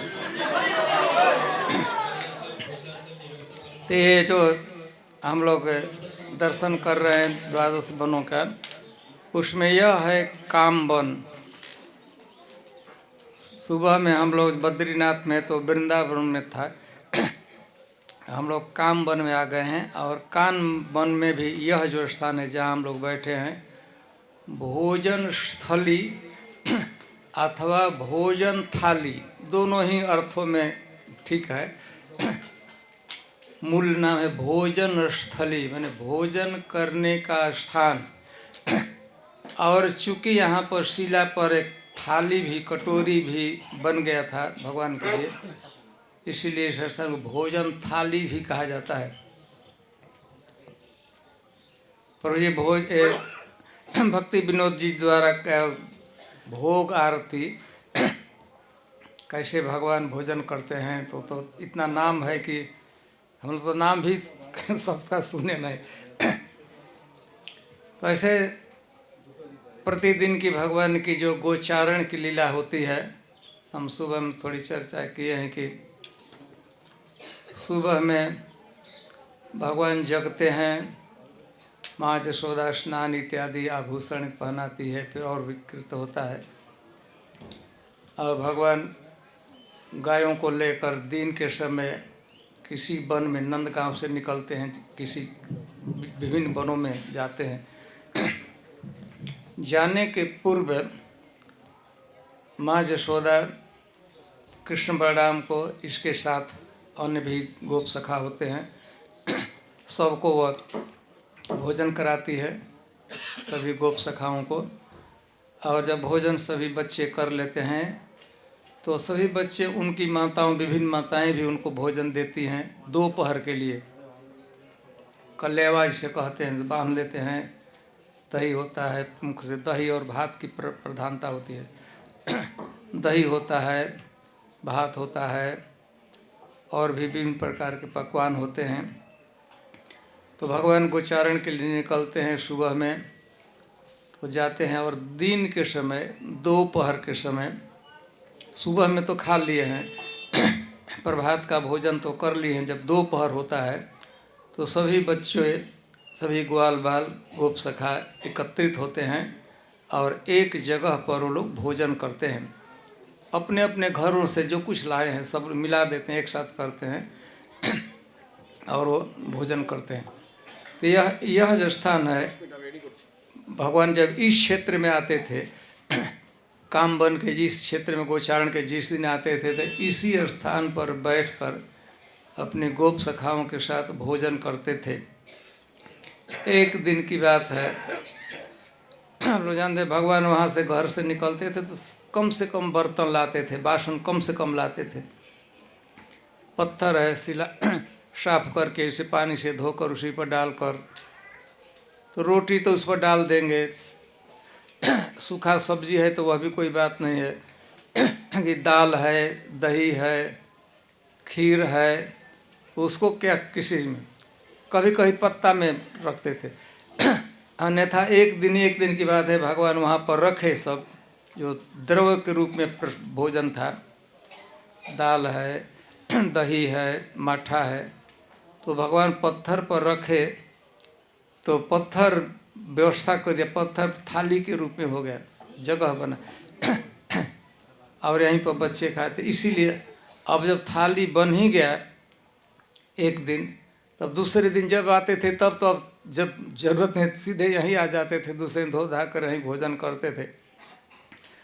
भोजन स्थली चाहे भोजन थाली, माता जी वहाँ है एक कथा बता रही थी यहाँ के विषय संक्षिप्त में। तो सूर्य वंश में अयोध्या के राजा हुए थे, राम जी के पहले बहुलाश्व नाम के राजा हुए थे। राजा का नाम था बहुलाश। उनको बहुत तपस्या करने के बाद, पहले तो उनको कोई संतान नहीं थी, न पुत्र न तो पुत्री, कुछ नहीं, लेकिन बहुत उन्हें भगवान की तपस्या किया, भजन किया, तो भगवान की कृपा से उनको पुत्री प्राप्त हुई। गुणवती, रूपवती, भाग्यवती, उस समय जितनी लड़कियां थी, बालिकाएं थी, सबसे सुंदर, सबसे गुणवान, सबसे रूपवती, सब गुणों दृष्टिकोण से श्रेष्ठ थी। महाराज बहुलाश को कोई पुत्र नहीं था, तो उस अपनी पुत्री का एक राजकुमार से विवाह किया। विवाह हो गया तो जानते हैं क्षत्रिय परिवार में युद्ध होता रहता है, एक राजा दूसरे से लड़ते रहते हैं। थोड़ा ही अभी विवाह के कुछ ही दिन हुआ था तब तक एक दूसरे राज्य से युद्ध छिड़ गया, और उसका नाम था, उन्होंने नाम रखा था कृष्णावती। महाराज बहुलाश्व की जो पुत्री थी कृष्णावती, उसका नाम रखा था। विवाह के थोड़े के दिन के बाद पति का निधन हुआ, और संबंधी और भी लोग थे, बहुत लोग मारे गए, विधवा हो गई, पति विहीन हो गई। तो वह भगवान की शरण ली और घोर तपस्या की। उसके तपस्या से, उसके भक्ति से, प्रभाव से स्वयं भगवान प्रकट हुए। तपस्या करते करते हजारों वर्ष बीता था। उस समय तक भगवान राम अवतार ले चुके थे वहीं पर अयोध्या में। वो जंगल में जाकर तपस्या करती थी। इंद्रसेन पर्वत कोई है, वहाँ पर जंगल में जाकर तपस्या करती थी। उसकी तपस्या से, उसके भक्ति से भगवान प्रसन्न हुए, प्रकट हुए, भगवान राम प्रकट हुए। और उन्होंने बड़ी प्रसन्नता के साथ है कि कृष्णावती, तुम जो मांगना चाहती हो हमको मांग लो, मैं तुमको दे सकता हूँ। तो कहा कि अब हमारे पास तो कोई परिवार नहीं है, सब कुछ नष्ट ही हो गया, कुछ हमें क्या मांगना है, आप हमको वरदान दीजिए भगवान कि मेरे ऊपर बैठकर मुझे शिला बना दीजिए, मैं शिला बन जाती हूँ, मुझे मेरे ऊपर बैठकर आप भोजन। भगवान राम कहे कि देवी, मैं इस जन्म में तो तुम्हें स्वीकार नहीं कर सकता हूँ इस रूप में, लेकिन मैं नेक्स्ट में अवतार लेने वाला हूँ। हाँ, उसने वरदान मांगा था कि हमको निवास ब्रज में होना चाहिए, ब्रज में निवास करूं और आप हमको स्वीकार कीजिए। भगवान राम बता दिए कि नहीं देवी, इस जन्म में तो नहीं, लेकिन इतना तो वरदान तुम्हें ब्रज में निवास मिलेगा, तुम ब्रज में शिला के रूप में रहोगी। और जब मैं अवतार लूँगा तो तुमको स्वीकार करूँगा, तुमको कृतार्थ करूँगा, तुम्हारा उद्धार करूँगा, तुम पर मैं बैठूँगा। तो वही महाराज बहुलाश्व की पुत्री कृष्णावती चाहे कृष्णवती उसका नाम था, वो शिला रूप में हुई थी। और जब यह शिला वो देखते दिखाए होंगे आप लोग, नहीं तो नहीं दिखाए, तो माता जी दिखा रही थी। वो शिला रूप में ही हो गई थी, और उसी पर भगवान बैठकर उसी शिला पर, तो वही कृष्णावती की ही व्यवस्था थी, वो थाली बना देती थी। शिला का अपने ही का भाग कटोरी, दूध है तो कटोरी बना दिया, थाली बना दिया। तो भगवान जब इस क्षेत्र में आते थे तो इसी जगह पर भोजन करते थे, लीला करते थे। भगवान की यह विशिष्ट लीला यहाँ हुई थी। इसलिए इस स्थान का नाम, जब वज्रनाभ भगवान की लीला स्थलियों का अन्वेषण कर रहे थे तो यहाँ पर बताए कि यह भोजन का स्थान है, और उन्होंने ही इस स्थान का नामकरण किया। वज्रनाभ ने भोजन स्थली चाहे भोजन थाली, यह स्थान है। इसके निकट ही आप लोग आए तो ब्रह्मासुर गुफा है, ब्रह्मासुर का भगवान ने उद्धार किया था, वो लीला काम वन में हम लोग चलेंगे तो बहुत बहुत लीलाएं हैं। हम सोचते हैं कि आप लोग बैठे हैं, शांति भी है, माइक सिस्टम भी काम कर रहा है, प्रसाद में थोड़ा विलम्ब आएगा तो भोग लगेगा। मैं एक महाराज युधिष्ठिर की कथा कहता हूँ। महाराज युधिष्ठिर का आप लोग जानते हैं, वनवास हुआ था, वन में गए थे, जुआ में हार गए थे, जुए में। तो 12 वर्ष के लिए उनको वन में और 1 वर्ष तक अज्ञातवास करना था। कुल मिलकर 13 वर्ष उनको जंगल में रहना था। महाराज युधिष्ठिर 12 वर्षों के कुछ समय इसी वन में, काम वन में बिताए थे। पूरे 12 वर्ष नहीं, कुछ वर्ष में यहाँ बिताए थे। यहाँ युधिष्ठिर महाराज रह रहे थे। एक दिन की बात है, उनके यहाँ एक ब्राह्मण आए, नैष्टिक ब्राह्मण, जो एक ब्राह्मण की कोटि है, स्वयं पाकी समझ, खुद वो अपना भोजन स्वयं बनाते हैं, भगवान को नैवेद्य देकर अर्पित करते हैं, फिर उसी प्रसाद को खाते हैं। उसको स्वयं पाकी कहा जाता है। खुद बनाएगा, अपने हाथ से भगवान को अर्पित करेंगे, नैवेद्य अर्पित करेंगे, उसी को खाते। उसके साथ उनका नियम था कि भोजन के पहले एक यज्ञ करते थे, अग्निहोत्र करते थे, छोटा सा अग्निहोत्र कहते हैं, छोटा सा अग्नि जलाकर कर लेते हैं। तो वो व्रत लिए थे कि बिना अग्निहोत्र किए न तो पानी पीते थे न तो खाते थे।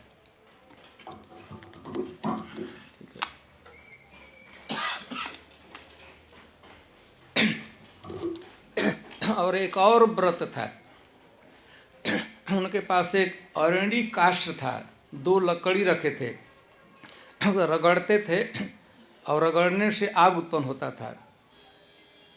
अरणी एक विशेष प्रकार का लकड़ी होता है, पहले होता था, प्रातः लकड़ी को रगड़ने से, घर्षण करने से आग उत्पन्न होता था। तो लकड़ी लाए थे, उसी से घर्षण करते थे, आग उत्पन्न होता था। आग उत्पन्न होता था तो उसी में अग्निहोत्र करते थे, यज्ञ करते थे। यज्ञ करने के बाद उसी आग में, उसी के उत्पन्न आग में भोजन बनाते थे, नैवेद्य अर्पित करते थे, और तब इसके बाद भगवान को नैवेद्य अर्पित करके फिर वो स्वयं खाते थे। कई एक दिन से ठक रुके थे यहीं पर। महाराज युधिष्ठिर थे, आप लोग जानते थे। युधिष्ठिर के साथ उनके 4 और भाई और द्रौपदी, कुल मिलकर 6 लोगों का वनवास हुआ था। 6 लोग रहते थे यहाँ पर। एक दिन की बात है, प्रभात काल ही था। महाराज युधिष्ठिर, उनके 4 भाई, द्रौपदी बैठे थे और वो कुछ कथा वार्ता हो रही थी। ब्राह्मण थे, अरणी काष्ठ था, लकड़ी को काष्ठ ही कहते हैं ना आप लोग, काष्ठ। अरणी काष्ठ को एक पेड़ के डाली में लटका दिए थे और बैठकर कई एक दिन से, पहले दिन था, कई एक दिन से ऐसा करते थे, भोग लगता था, खाते थे। एक दिन की बात है, क्या है कि वो लटकाए थे और सब बैठे थे, द्रौपदी बैठी थी, अर्जुन, भीम, नकुल, सहदेव। एक हरिण इस बहुत सिंह था, आया, ऐसे घूम रहा था। ऐसे घूमते घूमते उसमें पेड़ में ऐसे सिंह खुजलाने लगा, खुजला रहा था। तब तक क्या हुआ कि वो लकड़ी उसके सिंह में अटक गया, चिपक। तो पशु था, इसके बाद चिपक गया तो उधर चरने लगा, इधर उधर चर रहा था, इधर उधर जा रहा था। देखे युधिष्ठिर पशु है, घरघोर जंगल में चला जाएगा। तो नकुल को उन्होंने कहा कि नकुल जाओ तो लकड़ी ले लो, हरिण है तो पता नहीं किधर चला जाएगा। उनको पकड़ने तो एकदम छलांग लगाया, जंगल में अदृश्य हो गया, भाग गया, घनघोर जंगल में चला गया लकड़ी। युधिष्ठिर महाराज को बड़ी चिंता हुई कि लकड़ी नहीं रहेगा तो ये अग्नि नहीं प्रकट होगी, अग्नि नहीं होगा तो अग्निहोत्र नहीं होगा, अग्निहोत्र नहीं होगा तो ये कुछ खाएंगे नहीं हमारे अतिथि। और उस समय अतिथि देवो भव, देवता के समान, भगवान के समान आदर किया जाता। मतलब कि अतिथि नहीं खाएंगे तो हम लोग भी नहीं खाएं तो कोई एकदम से मरण तो मृत्यु हो जाएगी। युधिष्ठिर महाराज तुरंत कहे सबको, भीम चारों भाई को इमीडिएट जैसे तैसे पकड़ो। जहाँ से अर्जुन के पास गांडीव धनुष था, दिव्यास्त्र, गांडीव धनुष, और घेर घार गए मैं कि ज्वाइन कर लिए युधिष्ठिर महाराज भी। हरिण को पकड़ना है और लकड़ी को ले लेना वापस, नहीं तो भाई डिजास्टर हो जाएगा, लकड़ी खो जाएगा तो किसी अन्य आग से वो नहीं अग्निहोत्र करते, अन्य आग से वो भोजन नहीं बना सकते थे। चारों भाई पकड़ने, कभी दिख जाता था लेकिन मिस्टिक टाइप का ऐसा हरिण था, कभी दिख जाता था कभी भाग जाता था। चारों भाई सुबह से ही प्रयास करते, पकड़ना है, घेरना है, कभी दिख भी जाता था इधर पकड़ने। दोपहर का समय हो गया, 12-1 बज गया। दैव योग से युधिष्ठिर महाराज को जोर से प्यास लगी। ऐसा प्यास लगा कि लगता है तालू सूख जाएगा, गला सूख जाएगा, मूर्छित होकर गिर जाए। और एक पॉइंट पर सदगुरु गिर ही पड़े प्यास के कारण। प्यास तो अन्य भाइयों को भी लगा था, वो लोग भी कुछ खाए पिए नहीं थे, कि अतिथि खाए नहीं थे तो ये लोग नहीं। घरों में होता है ना, पहले अतिथि को खिला दे तब खा दे, कोई खाए नहीं। तो दोपहर हो गया था, युधिष्ठिर महाराज गिर पड़े मूर्छित प्यास के कारण। तब तो हरिण को क्यों ढूंढने जा, तो इनका जान बचाना है। प्राण पर तालू सूख जाएगा, प्राण पखेर उड़ जाएगा। चारों इकट्ठा हो युधिष्ठिर महाराज को एकदम से मैंने लगता था कि अब तब कहा कि सांस छूट जाए, मर ही जाएंगे। तो चारों भाई बड़े घब, क्या करें, तब गर्मी का दिन है, कहीं पानी। तो भीम एक ऊंचे पॉइंट पर चढ़े, आजू बाजू में देखने के लिए कहीं जलाशय है का, कहीं किधर। ऊंचे पेड़ पर चढ़े तो उन्होंने देखा कि एक दिशा में कुछ ऐसे पेड़ हैं जो जलाशय के नीचे होते हैं, नदी के किनारे उत्पन्न होते हैं। और वहाँ से कुछ जलचर पक्षियों का आवाज़ आ रहा था। जलचर पक्षी समझते हैं ना, कुछ से पक्षी होते हैं जल में रहते हैं, हंस इत्यादि। तो उस दिशा से आवाज़ आ रहा था जलचर पक्षी का। और ऐसे कुछ पेड़ दिखे, रुख दिखे, पौधे दिखे जो कि इस जलाशय के तट पर ही उगते हैं। उतर आए और उन्होंने तो चारों भाई से सबसे छोटे भाई सहदेव को भेजे, सहदेव इमीडिएटली जाओ, उसको भी तुम पानी पी लेना, जब निश्चित रूप से उसमें जलाशय, और पानी ले आना। पानी कैसे, तरकस, तरकस समझते हैं ना, बाण रखने के लिए एक चमड़े का बनाते हैं क्षत्रिय लोग, बाण वो चमड़े का प्राय होता है। बर्तन तो तुम जाओ, भीम कहे जाओ पानी पी लेना, और वहाँ से पानी लेकर जल्दी से जितना शीघ्र आओ, क्योंकि युधिष्ठिर महाराज की बहुत खराब स्थिति है। सहदेव वहाँ गए, देखते एकदम क्रिस्टल क्लियर वाटर, इतना सुंदर जलाशय था, बड़ा तालाब था, कमल पद्म पुष्प खिले हुए थे, पद्म पराग से पीला पीला आच्छादित था वह जल, एकदम सुंदर। देखते ही उसका दिल बहुत खुश हुआ नकुल का। सहदेव प्यास लगी, जल्दी से जल्दी प्यास लगी थी, जाकर तट पर बैठ गए सहदेव, और हाथ पसार कर अंजलि में पानी भर लिए। पीने ही वाले थे, तब तक सरोवर के कुंड के दूसरे छोर से, जिधर से पी रहे थे दूसरे छोर से एक यक्ष पक्षी के रूप में था। उसने गंभीर स्वर में बोला, उसने कहा कि सहदेव, मैं इस जलाशय का स्वामी हूँ, मैं इस जलाशय का मालिक हूँ, मैं इस जलाशय का प्रोप्राइटर हूँ, मेरी आज्ञा के बिना तुम जल नहीं पी सकते हो। ये क्षत्रिय परिवार में प्यास लगी हुई है, एकदम हाथ में ले लिए है। यक्ष दूसरे किनारे से गंभीर वाणी में, दिखाई तो नहीं पड़ा लेकिन गंभीर वाणी में, जैसे बादल का आवाज होता है, गंभीर मेघ गंभीर या गिरा बुका। ये नकुल सहदेव कहाँ क्षत्रिय परिवार में जन्म हुआ, इतना अभिमान था। उसने कहा कि यदि मेरी आज्ञा का पालन किए हुए मेरी बिना अनुमति के पानी पियोगे तो मृत्यु हो जाएगी, मैं तुम्हें मार दूंगा। सदैव ठीक है, मैं पीता हूँ, देखो क्या करो। और उन्होंने जो ही अपने होठ से जल पानी लगाया अंजलि से भरकर, तट पर मूर्छित होकर गिर पड़े, मर गए।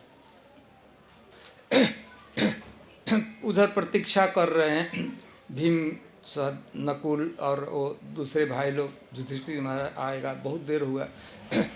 तो तुरंत ही देर हो रहा है, आखिर क्या हुआ। इधर लगता था कि युधिष्ठिर महाराज का प्राण निकल जाएगा। नकुल को भेजे भीम कि जाओ तुम। वो गया तो पानी लेकर आया कि नहीं, उधर गया है, कुछ समाचार नहीं है तो बताना चाहिए था कि नहीं है। नकुल वहाँ गए, वो सुंदर सरोवर को देखा, जलाशय को देखा, पद्म पुष्प खिले हुए थे, सुगंधित जल था, बहुत क्राइस्टल क्लियर वाटर, बहुत विविध प्रकार के पक्षी उसमें विहार कर रहे थे, जलचर पक्षी। नकुल वहाँ गए तो उनका तहेदम से उनके लगता कि ऐसा लगा कि उनके छाती पर सांप लौट गया। भाई मरा पड़ा हुआ है, एक भाई तो मरणासन है, उसका क्या होगा पता नहीं, दूसरा तो एकदम मर ही गया। ऐसा समझिए कि ऐसा लगा कि उसके सांप लौट गया। जैसे आप कितना दुखी होता है, आपके छाती पर सांप चढ़ जाते, क्या आप सोचेंगे। जिसका भाई मर गया, एक भाई उधर बेचैन है, रोने लगे, लेकिन अब रो कर भी क्या कर सकते थे। जल्दी से जलाशय के तट पर गए और जो ही हाथ में पानी लिए पीने ही जा रहे, तब तक यक्ष पुनः बोला, नकुल मैं इस सरोवर का स्वामी हूँ, मैं मालिक हूँ, मेरी यह संपत्ति है, मेरी आज्ञा के बिना तुम जल नहीं पी सकते हो। यदि मेरी आज्ञा का उल्लंघन करके बिना मेरी अनुमति लिए तुम जल पियोगे तो तुम्हारी वही गति होगी जो तुम्हारे भाई की हुई है, मतलब मर जाओगे तुम भी। तो ये भी तो ये कौन सुनने वाले थे। अच्छा ठीक है, वो समझे कि इसने हमारे भाई को मारा है, उनको मारा है, मैं पीता हूँ, आओ मैं देख लूँगा। जो ही होठ से लगाए पानी, दो भाई, 5 भाई में 2 भाई थी, तो मेरे 3 भाई वहाँ हैं, तो एक का तो ऐसा ही दुर्गति है, पता नहीं जिएंगे कि मरेंगे पता नहीं लगता था। युधिष्ठिर बहुत देर भीम अर्जुन को भेज, तो अर्जुन आए, जल्दी से अपना गांडी धनुष लेकर आई, तरकस लेकर आई, जलाशय के निकट आए तो उन्होंने वही देखा दृश्य कि 2 भाई की मृत्यु हो। तो यही जल पीने का कुछ पानी लेकर युधिष्ठिर के लिए ले जाना है। तट पर जाकर बैठ कर, अब जब तक पानी पीने ही वाले थे तब तो दूसरे किनारे से यक्ष बोला, अर्जुन मैं इस जलाशय का स्वामी हूँ, मालिक हूँ। मालिक को क्या बंगला में कहते हैं सब, मालिक। मैं मालिक हूँ, मैं मेरी आज्ञा के बिना जल नहीं पी सकते। यदि तुमने साहस किया तो तुम्हारी भी वही गति होगी जो तुम्हारे 2 भाइयों की हुई है। अर्जुन के पास दिव्यास्त्र गांडीव धनुष था, शिव जी को भी संतुष्ट किए थे युद्ध में, वो किसकी बात मानने वाले हैं। तो कहे कि ठीक है, हमारे 2 भाइयों को मारा है तो मैं पीता हूँ, देखता हूँ तुम। अर्जुन जो ही पानी पीने का वैसे मूर्छित। भीम उधर से आए, अब जल्दी जल्दी बहुत देर होगा, अर्जुन कोई खबर भी नहीं मिल रहा है। भीम आए तो 3 भाइयों की मृत्यु हो चुकी थे, तो ये जल पीने लगे। ठीक उसी तरह यक्ष ने बोला, तो भीम किसकी बात सुनने वाले हैं। जब वो लोग नहीं से तो देखो तुम हमारे 3 भाइयों को मैं पीता हूँ, मैं तुम मार कर जाऊँगा। अब मैं सब संकल्प किया कि तुमको बिना मारे मैं नहीं जल पीता हूँ, जल ले मार जाने के पहले तुमको ही मैं मारूँ। भीम जो ही हाथों से जल लगाए, अब युधिष्ठिर महाराज अकेले लग, अब प्राण छूट जाएगा, तब प्राण छूट जाएगा, मरण जीवन का समय बहुत हुआ, कोई चारों भाई कोई नहीं आया। तो उसी दिशा में क्राउलिंग करते, चल नहीं सकते थे, रेंगते हुए क्राउलिंग क्या कहते हैं, घुटनों पर रेंग, रेंगते हुए जैसे ऐसे गड़ा गड़ी जैसे जैसे तैसे पहुँचे। युधिष्ठिर महाराज देखे वह दृश्य देखकर एकदम उनके नेत्रों से आंसू निकल, 4 भाइयों की मृत्यु हो गई। कहने लगे, ज्योतिष लोग कहे थे कि युधिष्ठिर तुम जंगल में जा रहे हो, सकुशल 4 भाइयों के साथ अपनी पत्नी द्रौपदी के साथ आओगे। वो कह रहे थे कि पुनः तुम राज्य पर आसक्त होगे। आज सारी ज्योतिष शास्त्र एस्ट्रोलॉजी फेल हो गई। 4 भाई वो लोग कहे थे कि ब्राह्मण लोग आशीर्वाद दिए थे कि तुम सकुशल अपने 4 भाइयों के साथ पत्नी के साथ लौटोगे, तुम राज सिंहासन पर राजा बनोगे। ये तो सारी जो ब्राह्मणों का आशीर्वाद था, ज्योतिष शास्त्र झूठा निकल गया। हमारे 4 भाई बहुत विलाप किए हैं। मैं लौट कर वन से जाऊंगा तो माता को, कुंती को क्या कहूँगा। कुंती पूछेगी भीम कहाँ है, अर्जुन कहाँ है, नकुल कहाँ है, सहदेव क्या, तो मैं क्या कहूँगा कुंती जी से, क्या जवाब दूंगा। बहुत देर तक रोते रहे। कब रोने से भी क्या काम हो सकता था, कुछ तो होने, तो अब मर ही गए तो अब क्या कर। आंसुओं को युधिष्ठिर महाराज पोछे और तट पर गए, पानी अपनी अंजलि में से भर ले उठाए और होठ पर लगाने वाले ही थे तो फिर उस यक्ष ने आवाज किया, युधिष्ठिर मैं इस सरोवर का जलाशय का मालिक हूँ, मेरी अनुमति के दिन बिना तुम पानी नहीं पी सकते हो। यदि तुम सचमुच सीरियस हो, पानी पीना चाहते हो तो मेरे कुछ प्रश्न हैं, उस प्रश्नों का जो तुम समुचित उत्तर दो दोगे और तुम्हारे प्रश्न उत्तर से मैं संतुष्ट हो जाऊंगा और मैं आज्ञा दूंगा तब पानी पी सकते हो, अन्यथा नहीं। युधिष्ठिर महाराज एकदम होठ तक मरने की अवस्था थी, लेकिन पानी को लौटा दी। दूसरे की संपत्ति कैसे, धर्म पुत्र हैं, दूसरे की संपत्ति का उपयोग उसकी अनुमति के बिना नहीं कर सकते। यह दशा थी। देखिए, मरण जीवन का प्रश्न था, होठ तक ला दिए थे अंगुली, लेकिन फिर से लौटा दिए, ठीक है आपका पानी है। यक्ष प्रश्न, महाभारत आप लोग पढ़ेंगे, 100 से भी ज़्यादा प्रश्न पूछा, 100 से भी ज़्यादा, और प्रत्येक प्रश्न का उन्होंने समुचित उत्तर दिया। अंतिम 4 प्रश्न पूछा था, हम उसी 4 प्रश्नों की चर्चा करेंगे। 100 से ज़्यादा प्रश्न तो सभी का तो नहीं चर्चा किया, 4 प्रश्न पूछा। को मोदते, दुनिया में कौन व्यक्ति सुखी है। का वार्ता, दुनिया का सबसे बड़ा न्यूज क्या है, खबर क्या है, समाचार क्या है, सबसे हेडलाइन जो से लिखा है, सबसे महत्वपूर्ण खबर क्या है। और कह पंथा, रास्ता क्या है, माने उचित रास्ता क्या है। और का वार्ता, हम को मोदते मतलब कौन सुखी है, और समाचार क्या है, दुनिया का सबसे बड़ा समाचार क्या है। इसके बाद रास्ता क्या है, को मोदते किम आश्चर्यम, और दुनिया का सबसे बड़ा आश्चर्य क्या है। 4 प्रश्न, कौन सुखी है, समाचार क्या है, कौन रास्ता है, और चौथा सबसे बड़ा आश्चर्य क्या है दुनिया का। तो उन्हें युधिष्ठिर महाराज ने उत्तर दिया, सबसे बड़ा आश्चर्य दुनिया में क्या है। आप लोग जानते होंगे, कहा जाता है कि पृथ्वी पर 7 आश्चर्य है, एक ताजमहल एक उसमें से और कहाँ दुनिया पूरे पृथ्वी में 7 आश्चर्यजनक चीज, लेकिन 7 को नहीं युधिष्ठिर महाराज क्या आश्चर्य, अहन्यहनि भूतानि गच्छन्ति जमाल अपरे स्थातुमिक्षन्ति किमाश्चर्य मतः परम।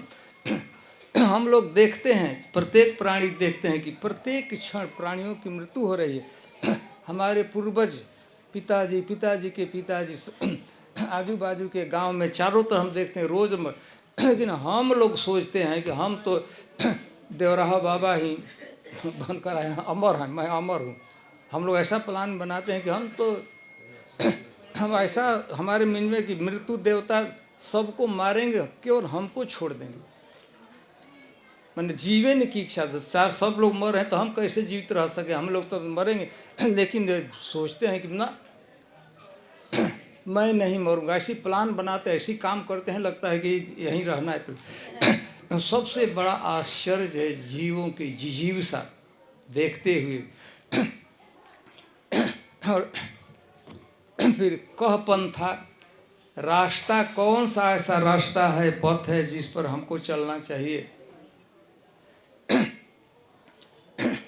तो उसने युधिष्ठिर महाराज, महाजनो जे नगतः पंथा, महाजन बड़े बड़े आचार्य लोग जिस रास्ते से गए हैं वह उसी रास्ते पर हमें चलना चाहिए। फिर न्यूज क्या है, वार्ता क्या है कि दुनिया में बहुत दुख है।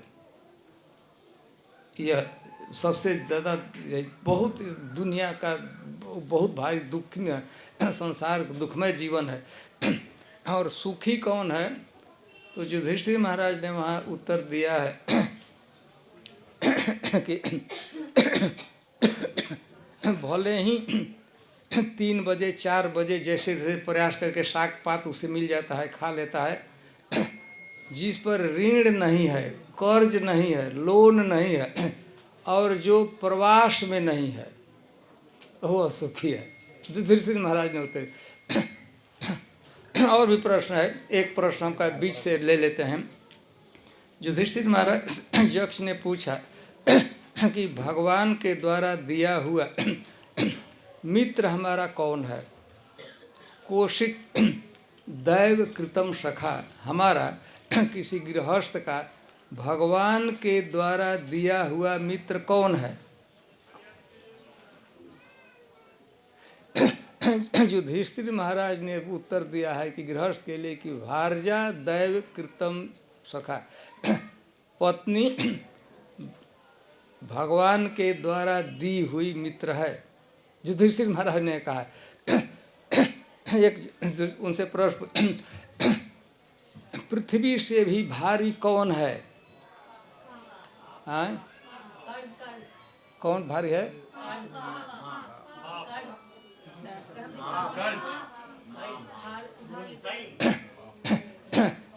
युधिष्ठिर महाराज के पृथ्वी से भारी माँ है, माता है।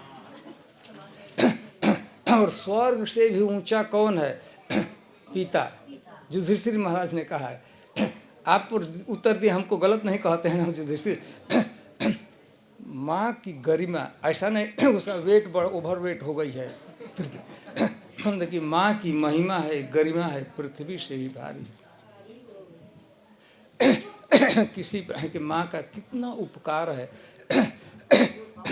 10 महीने तक अपने गर्भ, 9-10 महीने पर गर्भ अपने स्तन से बच्चे का पालन कर दे, सुख दुख कितना कष्ट है कि बच्चे का पालन करती है। माँ की गरिमा है, पृथ्वी से भी भारी है वजन में। और स्वर्ग से भी ऊंचा कौन है, पिता। युधिष्ठिर महाराज ने कहा। और दैव, भगवान ने किसी गृहस्थ को जो भार्या दैव कृतम सखा, पत्नी है वह भगवान के द्वारा दी हुई है। संतुष्ट हो गया यक्ष। युधिष्ठिर, सचमुच तुम रियली संतुष्ट में, तुमने हमारे प्रश्नों का उत्तर दिया। शिष्टाचार का उदंडता नहीं किया। मैंने कह दिया तुम मर रहे थे, लेकिन मैंने कह दिया कि मेरा पानी है, तुम लौटा। शिष्टाचार, सदाचार का तुमने पालन किया।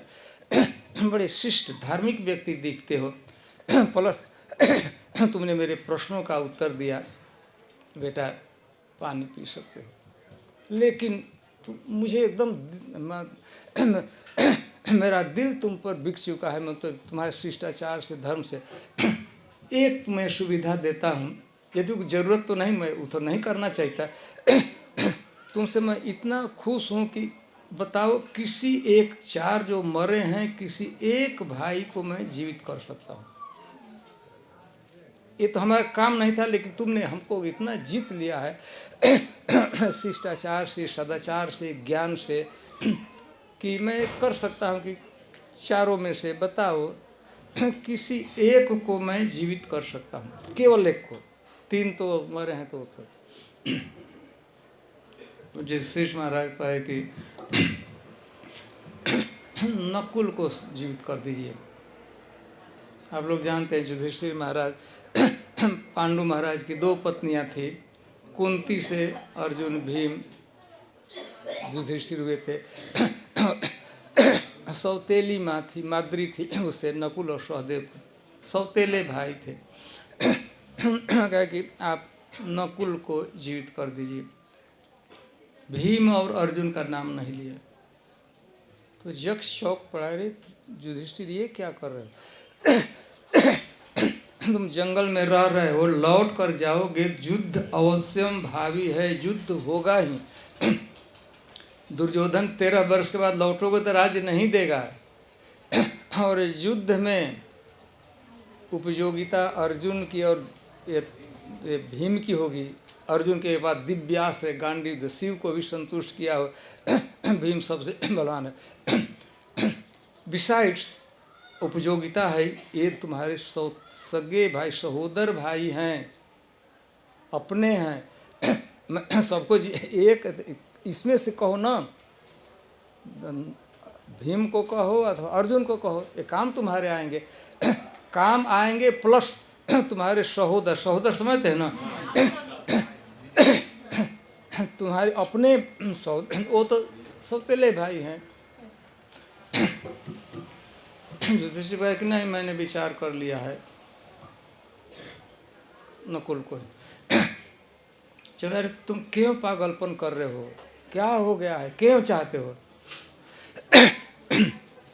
उन्होंने कहा यक्ष, मेरी 2 माताएं थी, माद्री और कुंती, मैं जीवित हूँ तो कुंती पुत्रवती बनी रहेगी, और यदि नकुल जीवित रहा तो हमारी दूसरी माँ, जो कि अभी जीवित तो नहीं थी, मर गई थी, लेकिन वह सहमरण स्वीकार कर, उसके भी पुत्र रह जाएंगे।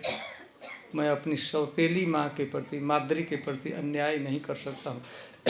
भले जीवन भर हमें जंगल में रहना पड़ेगा, भिक्षा के जीवन निर्वाह कर लूँगा, लेकिन मैं अपनी माँ माद्री के प्रति अन्याय नहीं कर सकता हूँ, उसी को जीत। यक्ष ने बहुत समझा दे, सेंटिमेंटल मत हो, काम का ऐसा भावुक मत हो, काम तुम्हारे, राजा तुमको बना है, राजा बनूंगा नहीं बनूंगा कोई बात नहीं, जीवित करना है तो इन्हीं दोनों में से सहदेव को चाहे नकुल को सहदेव जितना जाकर उनके सामने यक्ष रूप में देखते देखते वो क्या धर्म के रूप, धर्मराज पिता, धर्मपुत्र थे, धर्मराज के रूप में वो यक्ष रूप में, पक्षी के रूप में, तो देखते देखते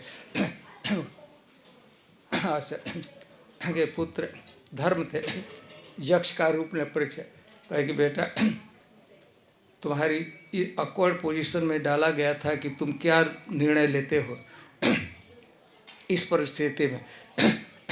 तुरंत वहाँ से इंद्र आ गए, इंद्र बने थे हरिण, ले गए थे उसको, इंद्र तुरंत वहाँ आ गए, काष्ट दिया धर्म के हाथ में कि लकड़ी है, इन धर्मराज अपने हाथ में लिए और उसके बाद युधिष्ठिर महाराज को दे दे, बेटा ये लो, और एक नहीं तुम्हारे 4 भाइयों को मैं जीत करता हूँ।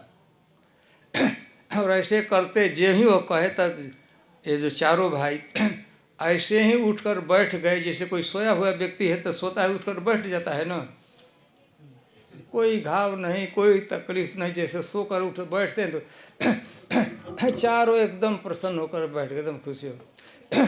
तो यह घटना एक कुंड है, वहाँ जगह धर्म कुंड, वह एग्जैक्ट जगह है जहाँ पर युधिष्ठिर महाराज बैठे थे, और कुंड के दूसरे तट पर पक्षी के रूप में यक्ष बैठा था। तो जहाँ युधिष्ठिर महाराज, बहुत बड़ा पहले तो एक ही सरोवर था, 2 रूप में हो गया था। जहाँ युधिष्ठिर महाराज बैठे उसको धर्म कुंड कहते हैं, और जहाँ पक्षी रूप में धर्मराज बैठे थे, यक्ष बैठे थे, उसको पक्षी तीर्थ कहते हैं। एकदम नज़दीक, उसे आप ऐसे देख लेंगे कि वहाँ युधिष्ठिर महाराज बैठे थे, वहाँ वो पक्षी बैठे थे, संवाद हुआ था। तो युधिष्ठिर महाराज अपने वनवास के काल में रहे थे। तो एक दिन की यह घटना है, यह घटना घटी थी। फिर एक हम लोग वहाँ जाएंगे, दर्शन करेंगे। 84 खंभा महल है। युधिष्ठिर महाराज यहाँ रह रहे थे, तो देवता लोग, उनके आर्किटेक्ट क्या नाम है, विश्वकर्मा, विश्वकर्मा और सभी देवता लोग मिलकर लेट इवनिंग एक महल चालू किए थे बनाना, शाम के समय, और ब्राह्म मुहूर्त में तैयार हो गया था। और वह महल आज भी है। उसमें युधिष्ठिर महाराज कुछ दिन तक निवास किए थे, पूरे समय तक नहीं, लेकिन कुछ समय तक उसमें 84 खंभा, जो दर्शनीय स्थानों में से है, वहाँ हम लोग अवश्य जाएंगे। तो वहाँ तो बैठने का जगह नहीं है, तो नहीं, विमल कुंड पर हम बैठेंगे। तो और भी बहुत सी कथाएं हैं, हम थोड़ा वहाँ चर्चा करेंगे। तो हम लोगों को 2:30 बजे का प्रसाद, 10 मिनट हम लोग लेट हुए हैं। 2:30 बजे का प्रसादों का टाइमिंग है ना। प्रसाद आ गया ना, रेडी।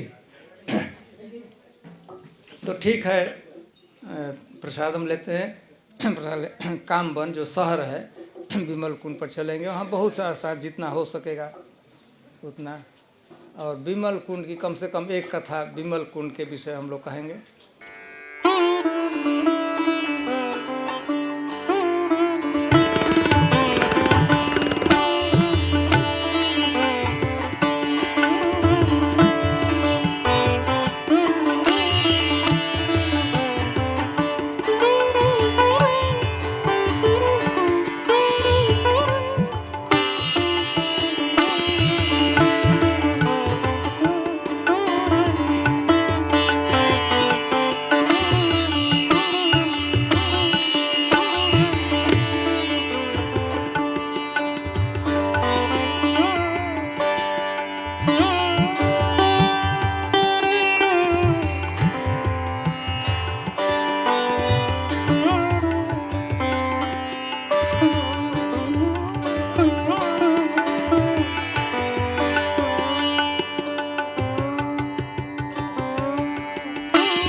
मैं बता रहा था, ब्रज के जो सर्वाधिक महत्वपूर्ण कुंड हैं, सबसे महत्वपूर्ण, सबसे प्रसिद्ध, सबसे पवित्र कुंड माना जाता है राधा कुंड और श्याम कुंड।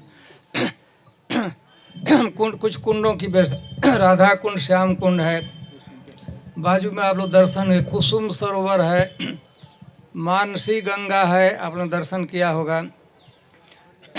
इसके बाद थोड़ा सा आगे बढ़ते हैं, प्रसिद्ध कुंड का गोविंद कुंड, गोविंद कुंड। इसके बाद वो अप्सरा कुंड है, विमल कुंड है, धवल कुंड, धवल कुंड, अप्सरा कुंड। इसके बाद उद्धव कुंड। फिर हम लोग से थोड़ा आगे बढ़ते हैं तो हम लोग गए थे तपस्या कुंड, वो बहुत महत्वपूर्ण कुंडों में से एक है। इसके बाद यह है विमल कुंड। आगे आपका हम लोग कभी जाएंगे तो शेष साई काफ़ी दूर पर है।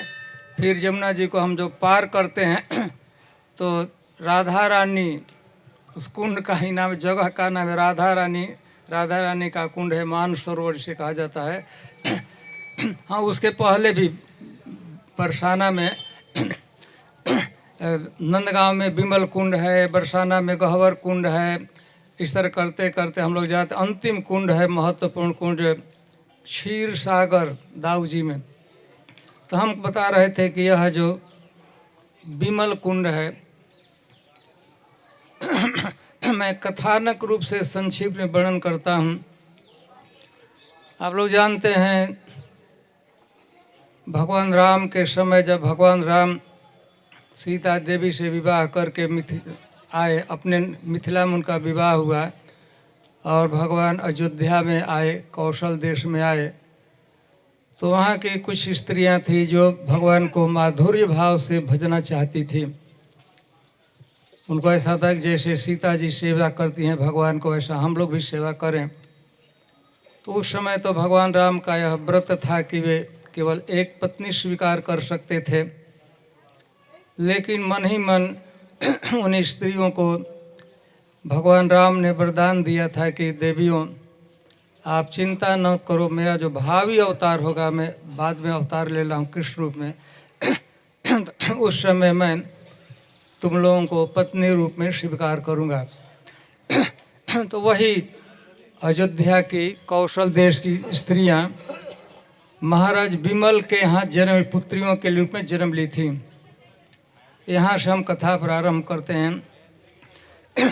सिंध देश में, अभी जो पाकिस्तान का अंग हो गया है, सिंध देश है, वहाँ पर एक बहुत पवित्र कीर्ति, बड़े सुशील, बड़े धार्मिक, सभी गुणों से संपन्न राजा थे। उनका नाम था विमल, महाराज विमल। और महाराज विमल की 6000 पत्नियां थीं, ऐसा वर्णन किया गया, 6000।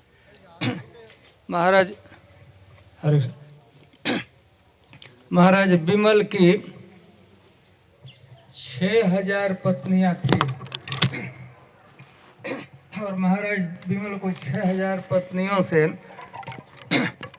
उनको 60,000 पुत्रियां प्राप्त थी।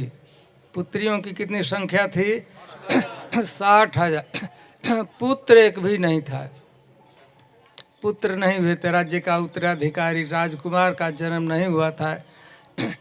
महाराज बड़े दुख में रहते थे। और सब तो ठीक था, राज था, सब कुछ समृद्धि था, सब कुछ ठीक था, लेकिन एक कमी थी कि उनका उत्तराधिकारी कोई पुत्र नहीं था।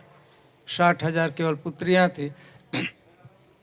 एक समय उनके घर पर घूमते घूमते उनके राज्य में याज्ञवल्क्य ऋषि गए, नाम याद रखिएगा, याज्ञवल्क्य। महाराज अरे सिद्ध महात्मा है, तपोधन महात्मा है, साधु महात्मा हमारे दरवाजे पर आए, खूब प्रेम से स्वागत किया। तो इसके बाद याज्ञवल्क्य समाचार पूछने लगे, राज्य ठीक है ना, राजकोष में पैसा है न, संपत्ति है न, सब कुछ ठीक है। पूछते पूछते उन्होंने पूछ दिया, आपके पुत्र स्वस्थ हैं ना, और आपके पुत्र आपकी आज्ञा का पालन करते हैं ना, यह पूछ दिए। आपके पुत्र स्वस्थ, सभी पुत्र स्वस्थ होना चाहिए, है ना, आपकी आज्ञा का पालन करते हैं ना, सुशील है ना, सद्गुण संपन्न है ना। जब यह वाक्य निकाले याज्ञवल्क्य मुनि, तो महाराज पहले तो खूब प्रसन्नता से उत्तर दे रहे थे, उनके नेत्रों से अश्रु प्रवाहित होने लगे, राजा रोने लगे। यह पूछते हैं कि आपके पुत्र स्वस्थ तो है ना, आपकी आज्ञा का पालन करते हैं ना, तो राजा रोने लगे। तो याज्ञवल्क्य बड़ा आश्चर्य हुआ कि क्या हमसे गलती हो गई, अभी तो बड़ी प्रसन्नता से स्वागत किए, हमको खिलाए पिलाए, समाचार पूछता, उत्तर दे, महाराज क्या कुछ गलती हो, रो क्यों रहे हैं? महाराज विमल अपने आँखों से आंसू पोंछते हुए कहे कि याज्ञवल्क्य जी, आप पूछते हैं कि मेरे पुत्र स्वस्थ हैं कि नहीं हैं, मेरी आज्ञा का पालन करते हैं कि नहीं हैं। हमको कोई पुत्र नहीं है, और इसी दुख से, और सब तो ठीक है, इसी दुख से मेरा जी एकदम तड़पता रहता है।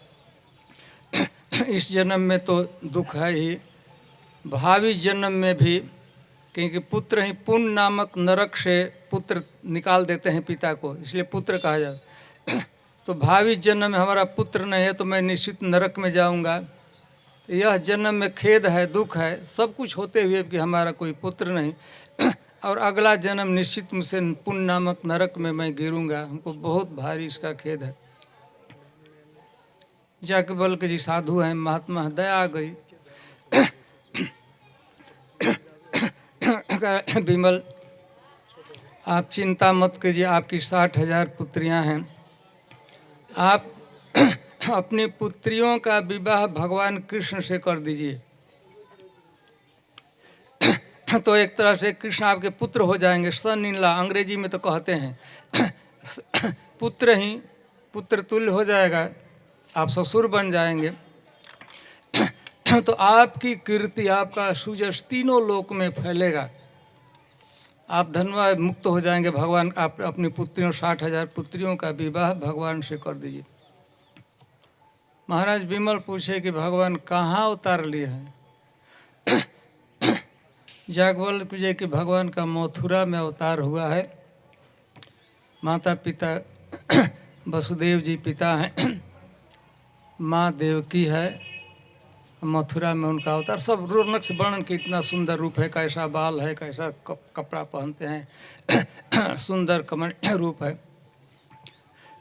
इतना कहकर याज्ञवल्क्य जी तो बेचारे चले गए बताकर परिचय। महाराज विमल एक दूत भेजे कि जाओ भगवान से मिलो, वसुदेव जी से, देवकी से, माता पिता से मिलो, लड़के से भी मिलो। ऐसी सी बात है, हम अपनी पुत्रियों का विवाह करना चाहते हैं। मैसेंजर सा दूत गया मथुरा में। तो मथुरा में गया तो पूछता था कि भाई वसुदेव जी का घर किधर, देवकी जी का घर किधर? तो कोई बात ही नहीं करता था, मुंह फेर लेता था। जो ही वो पूछते थे कि देवकी के वसुदेव जी के विषय में बताए, दूत पूछता था, मथुरा के लोग जो सुनते थे तो मुंह फूलकर भाग जाते थे। उसे बड़ा आश्चर्य, यह क्या है? लोग कहते हैं, मैं जिससे पूछता हूँ वो मुँह छिपा कर भाग जाता है। गलियों में घूम रहा था, यहाँ जा रहा, पूछ रहा है तो वसुदेव जी का घर किधर है, देवकी माता किधर है। एक व्यक्ति देखा, उसको एक किनारे में बुलाया, पूछा कि देवकी जी का घर आप जानते हैं बस? तो कहा कि आप यहाँ मत बोलो, आइए किनारे छुप कर। कहा कि देखो देवकी वसुदेव जी का, हाँ, और उनके लड़के का नाम मत लो, कहीं पता लग जाएगा कि तुम देवकी वसुदेव जी के पूछ रहे हो, उसके लड़के के विषय में, तुमको कंस जान से मार देगा। जान की रक्षा